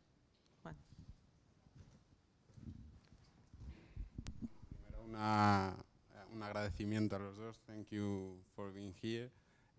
Tengo una pregunta para Gerard, que hemos hablado mucho de parte aérea y, bueno, a lo mejor por el tiempo no hemos hablado mucho de raíces.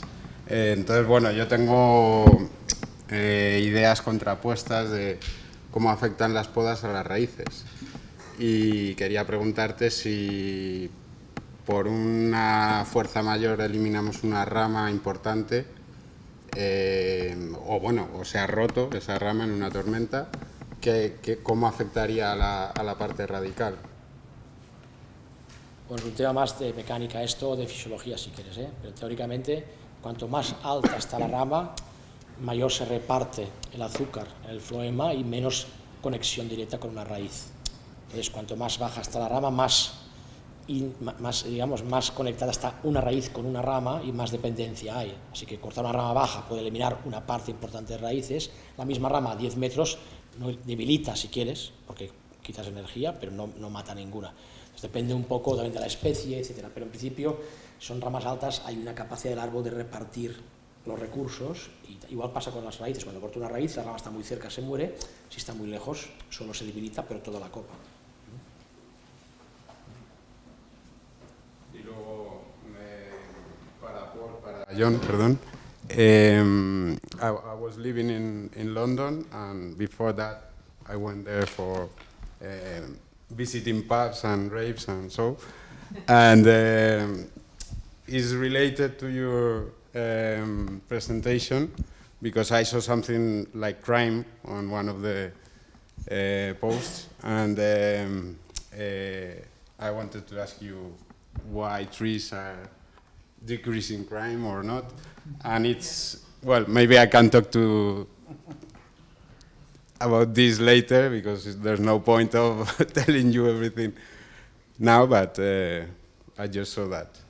Yeah, sure. So the evidence about trees and crime is some quite old research that was done, which really is about the nicer a public space is, the higher quality a public space is, the more people go there, the more people spend time there, the more eyes there are on the street to watch things, which means that certain kinds of crime can reduce. Not all kinds of crime, but violent crime particularly, I think, reduces.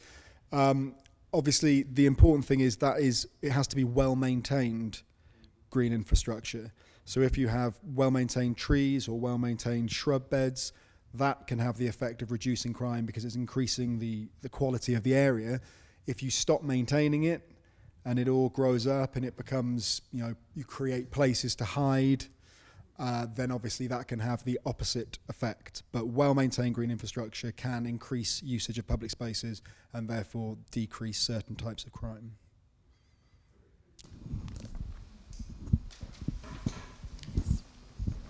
¿Quién más? ¿Más preguntas, comentarios?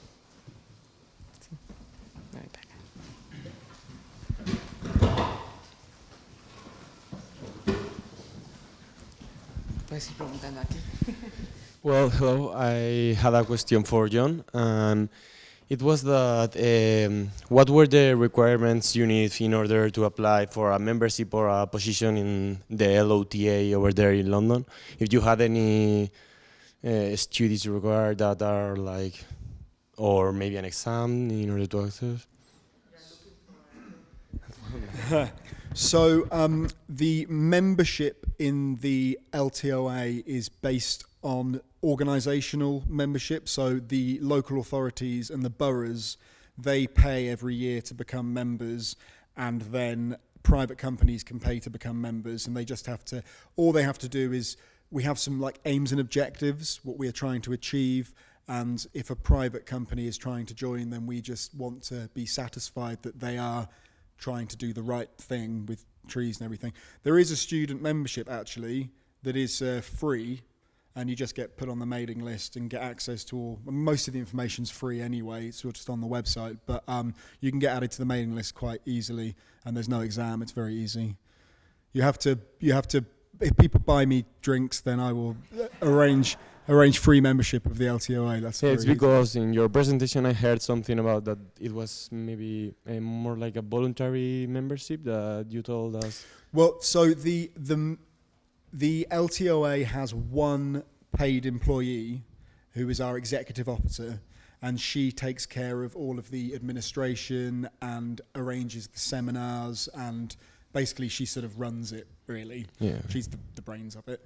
And then everybody else involved in it is volunteers. So there is an executive committee of 12 people, and there is a vice chair and a chair, and I was chair for 2 years until earlier this year. And all of the time that we spend on the LTOA and on the documents and everything, that is volunteer time. We do that for free. We don't get any benefit out of it beyond the involvement. So you have to pay to join unless you're a student, in which case you can get free membership. But yes, the actual work is done by volunteers. Thank you. Hola, buenas tardes. Mi pregunta es para Gerard, que imagino que es una pregunta que te han hecho en muchas ocasiones, repetidas ocasiones. Comprendo todo lo que explicas en relación a la mecánica y la estructura y de cara al riesgo. Mi pregunta es, ¿qué hacemos con los árboles que tenemos que están podados N veces? ¿Cómo gestionamos esas masas? Me refiero a los que ya están, eliminamos todo, volvemos a plantarlos y empezamos de cero. Me refiero, lo que siempre se nos comenta de un árbol que ya está podado, tienes que estar reiteradamente podándolo todos los años, porque si no, claro, efectivamente la mecánica de esos árboles está muy deteriorada, por tanto sí que existe riesgo de futuro, o sea, de caída o de rotura. Y la segunda pregunta es, en caso de un árbol que hemos llamado en rebaño, en un clan, en un grupo de árboles, si uno de ellos por alguna razón, bueno, bien se cae o bien hay que eliminarlos, como gestores de ese espacio, de ese conjunto, ¿deberíamos aplicar medidas al resto de los árboles? Es decir, en el momento que diagnosticamos, bueno, este árbol se ha partido tal, se va a caer tal, ¿tendríamos que además hacer un diagnóstico de todo el conjunto? La pregunta inicial es, o sea, tienes que hacer un plan de gestión. Imagínate que eres los bomberos de Madrid y tienes 1000 vehículos del año catapum que no funcionan, ¿no? Entonces, evidentemente no puedes comprar 1000 camiones nuevos, ¿no? O sea, no puedes cambiar todo en función de las nuevas expectativas y tal. Entonces, habrá algunos que están más cerca de tu ideal y otros que están más lejos, ¿no? Entonces, al final tienes que hacer un tema de prioridades, es decir, bueno, ¿qué es lo que está más lejos? Pues lo peligroso, lo menos beneficioso, lo más costoso, y digo, pues empiezo por ahí. Pero tienes que hacer un plan de gestión a 25 años vista, a 30 años vista, ¿no? Mientras tanto, ¿qué hago? Pues, hombre, yo te diría, no te gastes mucho en árboles que vas a eliminar en un periodo medio de tiempo, ¿no? Entonces, tienes que cumplir con un poco la estética, o cumplir con un poco los costes, la seguridad. Entonces, ¿cuál es el punto medio? Ojo, es un punto medio, pero es un punto medio muy de decir, bueno, lo mínimo hasta qué, ¿no? Ay, perdón. Lo mínimo hasta que pueda poner un árbol que cumpla estas condiciones, ¿no? No todos los árboles tienen que irse. Hay muchos árboles que ya están en ese patrón de bajo coste, calidad, o sea, riesgos bajos, y son totalmente asumibles por este nuevo planteamiento, ¿no? Pero es verdad que muchos no. O sea, entonces hay que estudiar los árboles, cuáles sí, cuán lejos, cuán cerca, qué capacidad tengo de gestionarlos y hacer una propuesta a 25 años vista. Si no, es un problema. O sea, al final te vas a encontrar que te caen cosas, se te estropean cosas de golpe y tienes que hacer actuaciones masivas que tienen como mínimo una repercusión social complicada. Si dejas de mantener durante 15 años, un día tendrás que ponerte a hacer más de la cuenta, ¿no? Y hay ayuntamientos que por lo que sea no han podido gestionar o no han querido, no, o sea, políticamente no han interesado, y de golpe se dan cuenta que tienen la población excesivamente envejecida, ¿no? Entonces, yo diría que en los árboles es muy importante el refrán de vísteme, este sí que no es mío, vísteme despacio que tengo prisa, ¿no? O sea, hacer las cosas rápido no es un buen planteamiento, pero seguro tienes un plan director, un plan de gestión que diga, bueno, qué tipo de árboles tengo, cuáles puedo aguantar más tiempo, cuáles exigen ser cambiados de inmediato. Segunda pregunta, sí. La segunda es, o sea, si yo sé que la desadaptación es tan grave, yo no digo que sea capaz de entrever las turbulencias de un edificio, lo que sea, pero sí tengo que ver si hay esbeltez o no. Los árboles robustos, digo, hombre, pues habrá menos adaptación. Tengo ramas que tienen el mismo diámetro a 10 metros que en la base y estoy entresacando y tienen 15 metros, digo, hombre, a lo mejor estoy fabricando un riesgo que no tenía, ¿no? Entonces Entonces, a lo mejor si tengo que sacar por narices, a lo mejor tengo que reducir un poco los que dejo para permitir un cierto acompañamiento del exceso de carga, ¿no? Sí, las adaptaciones, ya digo, es una de las causas principales de riesgo en ciudad, especialmente inmersas en estudios de riesgo o en gestiones de riesgo que van así un poco tarde, ¿no? Digo, o sea, es así, porque como tengo tenido problemas, necesito hacer más rápido de la cuenta, ¿no? Entonces, sí, la desadación hay que gestionarla, hay que gestionarla seguro. ¿Más preguntas, comentarios?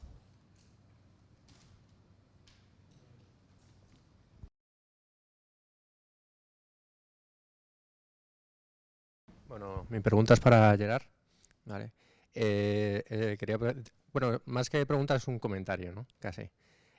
Hablando con compañeros, sobre todo con podadores que ya llevan, que son de la vieja escuela, ¿no? Cuando hablas de estos temas de arbolicultura, les entra el miedo de decir, bueno, es que los podadores, entonces, ¿para qué quedamos? ¿Vale? Entonces dicen, al final no vamos a tener trabajo, porque yo veo que muchas de sus podas son, vamos a reducir copa, vamos a sacar leña, digamos, para ver el trabajo que se hace en el arbolado. Y bueno, ese sería el primer comentario, a ver qué opinas. Y luego lo segundo, un árbol que está muy inclinado, sí que habría que reducir la copa por el tema de evitar que se caiga, o cuando hay diana, digamos, y cuando hay cierto riesgo, o le dejamos también que crezca de forma natural. Hay un tema interesante. Bueno, primera pregunta, es verdad, si tú tienes los animales en jaulas, o un tío va a comer allí, darles de comer cada día, o se mueren los animales. Pero si los tienes en condiciones de semi-naturaleza, pueden comer solos. Entonces, requiere menos trabajadores asociados al árbol. Pero fíjate que queremos incrementar la cobertura al máximo. Así que queremos, Nueva York ha plantado 1 millón de árboles, Seattle ha plantado 600.000 árboles. O sea, Murcia quiere plantar 20.000 árboles. Quiero decir, hay un incremento del valor del árbol y, por lo tanto, hay un aumento de cobertura que implica más trabajadores, pero no del mismo tipo. No del mismo tipo. En los cursos de jardinería, yo a veces suelo preguntar a la gente cuántos jardineros tienen en plantilla, ¿no? Y cuando ha dicho 100, 50, dicen, bueno, ¿cuántos jardineros, así subrayados, en negrita mayúscula, tienen en su plantilla? Algunos no tienen ninguno, reconocen ellos, o sea, eso es una pregunta que tú haces a la gente de contratas de ayuntamiento, incluso gente de ayuntamiento que tiene personal propio. ¿Cuántos jardineros tienen? Tengo 50, 25, y vale, ¿cuántos jardineros, así de subrayar? Este es jardinero. 1. A lo mejor haríamos una similitud a veces en el sentido de los podadores, ¿no? Hacemos no digo que tengan que irse a otro sitio, tengan que aprender, ¿no? O sea, cambiar un poco, eso es así, es un hecho. O sea, es un hecho. Y si, ahora es un tema largo, La segunda pregunta no me acuerdo qué me has dicho, que ya se me ha ido bastante al cielo. El árbol inclinado. El árbol inclinado puede estar toda la vida inclinado o caerse al día siguiente. Entonces, lo que sí está claro que genera el árbol inclinado es percepción de riesgo. La percepción de riesgo no es el riesgo. Hay un gráfico que creo internet muy interesante, que es qué diferencias hay entre el riesgo percibido y el riesgo real. Entonces pone riesgo de ataque terrorista, así, riesgo real, así, ¿no? Riesgo de tener cáncer, así, riesgo real, así. O sea, ¿sí? Entonces, una cosa entonces, si tú eres honesto o sea, al final los que estudiamos riesgo somos notarios de, no somos percibidores de sensaciones. Eso es lo político. Es decir, esto no tiene por qué caerse, no hay síntomas, no hay... Luego el político gestiona el riesgo y la percepción del riesgo. Nosotros no. Hombre, a veces te toca hacer porque el técnico no tiene tiempo, entonces, pero la percepción del riesgo es una cosa y el riesgo es otra.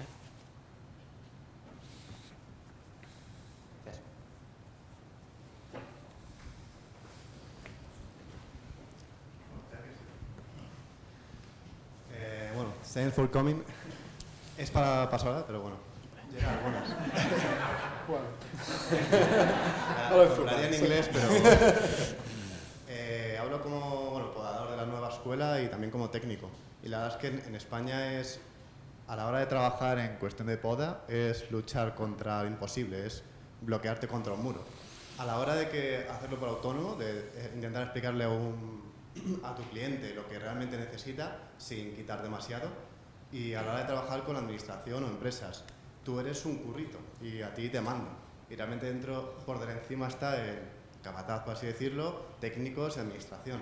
Creo que realmente el podador que está abajo, aunque quisiera, no podría tomar cartas en el asunto. Y mira que estoy viendo que hay una generación de gente, tú bien lo sabes, Pasola, que bueno, se están formando y están dando carne en el asador. Y una segunda cosita, antes de que ya dejo el micro, esto sería una pregunta para todos, como veo también gente de empresa y demás. ¿The European Tree Technician realmente lo están pidiendo las empresas? ¿En España, en Londres? O sea, ahora preguntamos a John. Yo te diría, a ver, ¿sabes que me he olvidado de todo? Me he olvidado de todo lo que me has dicho. O sea, recuerda la primera. Ah, sí, no, exacto. Mira, no es verdad. O sea, yo desde los principios de la agricultura, año 94, donde ningún vivero vivía un árbol en porte natural, ninguno, cero, y ahora todos los viveros tienen árboles en porte natural. O sea, hay cambios que son a lo mejor a medio plazo perceptibles, y eso es así. El secreto no está tanto en hablar de qué poda toca, sino hablar del beneficio del árbol. El secreto no es la técnica, el secreto es la cultura, y la cultura se basa, o sea, tú aceptarás cosas si es un beneficio para ti. Convencimiento de que el floema rebota y vibra cuando le haces no sé qué, o sea, eso no lo va a entender nadie. Lo que tiene que decir es que el árbol es bueno para ti, que sea grande, potente, duradero, longevo, se aceptarán todo.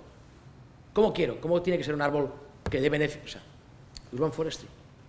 O sea, el esfuerzo no es que si podo así o podo allí, ¿me entiendes o no? O sea, es decir, el árbol, si quieres que tu hijo tenga menos melanoma, estadísticamente hablando, pon árboles grandes en todas las escuelas.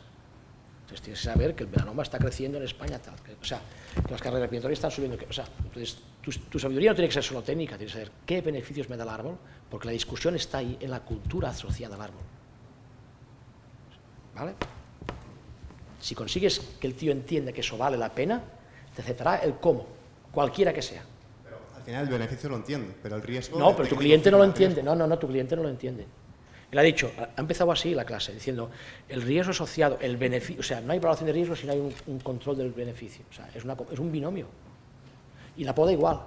No te aceptarán ningún tipo de propuesta técnica que no, si no parte de la cultura del tío. Entonces, claro que hay que explicar la poda, que el corte correcto, que totalmente de acuerdo porque hay que hacerlo, pero el secreto está en convencer a la gente que ese árbol salva vidas y hace a la gente más feliz. O sea, no es una corraliza, los árboles hacen a la gente mejor persona. ¿Qué coño en la ciudad hace eso? Nada más.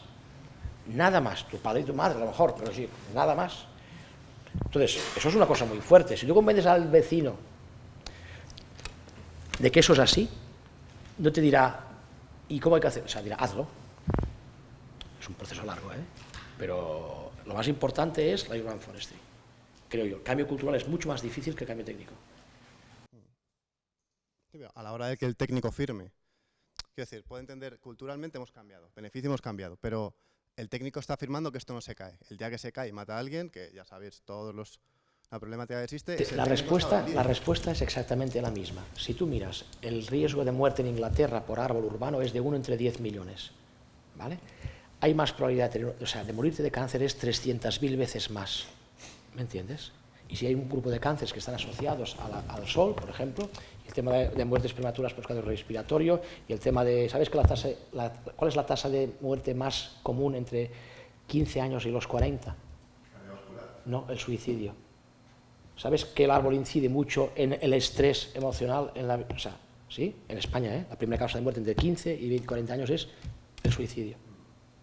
Entonces, si tú a un político le dices, oiga, esto es el árbol, que son todos estos beneficios 1000, y ahora sí, de cada 10 millones, uno se va a morir por culpa de un árbol. Te dirá, ¿uno cada 10 millones? Si se mueren cada día 1000 tíos en las carreteras. O sea, el tema es cultural. Y te va a aceptar unos niveles de riesgo, evidentemente, si hay que riesgo se detecta, se va y se minimiza, pero hay que ser realistas. Y yo puedo hacer actuaciones incorrectas y generar riesgo, y puedo equivocarme y decir, pero, o sea, nadie garantiza las cosas, ¿me entiendes o no? O sea, los aviones se caen, y hay miles de mecánicos, diseñadores, tíos calculando todo y se cae alguno, ¿no? Los árboles también, se caen más aviones que árboles. O sea, que se muere más gente por avión que por árboles. No es que se caigan más, Y hay un montón de industria detrás intentando hacerlo seguro. ¿Sí? Aceptamos el riesgo de ese beneficio, ¿no? Pues si tú aceptas que el beneficio existe y es real, el riesgo asociado que existe hoy en día de manera estadística es tan bajo que es una risa. pero es un tema cultural, no es un tema técnico. Evidentemente puede haber negligencia y puede haber mala praxis, puede haber muchas cosas, pero así ¿me entiendes? De manera global, es un tema cultural.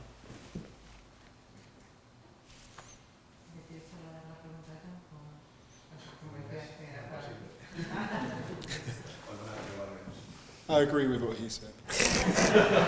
Very, very wise. Sorry, I speak too much.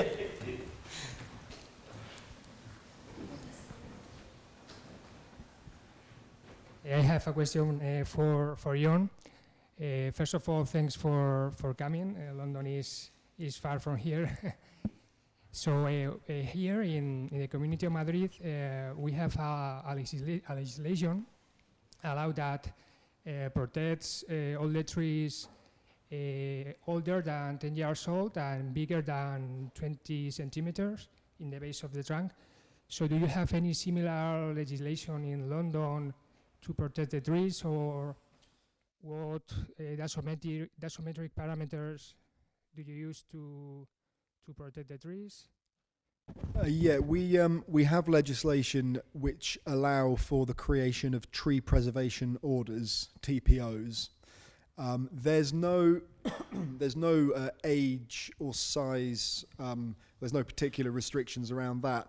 It's more if the tree is of public importance, if it is of amenity value, and if it is at threat, if there's a risk to the health of that tree, the safety of that tree, not the health, if it's maybe going to be cut down for a development, for example, then the tree officer can create a tree preservation order, which means that no work can be done to that tree, no pruning work can happen to that tree without permission from the local authority, from the local government. So it's something that can be used to protect privately owned trees, which can control what the owner of that tree can do, because obviously many people who have big trees in their front garden, they may want to get rid of that tree because they think it is causing a problem, or because they want to extend their house, or whatever it may be. But that tree is also delivering benefits to people who walk past and drive past and who see that tree. So we have a mechanism in place to be able to protect those trees for the wider community. So yes, tree preservation orders we have. Okay.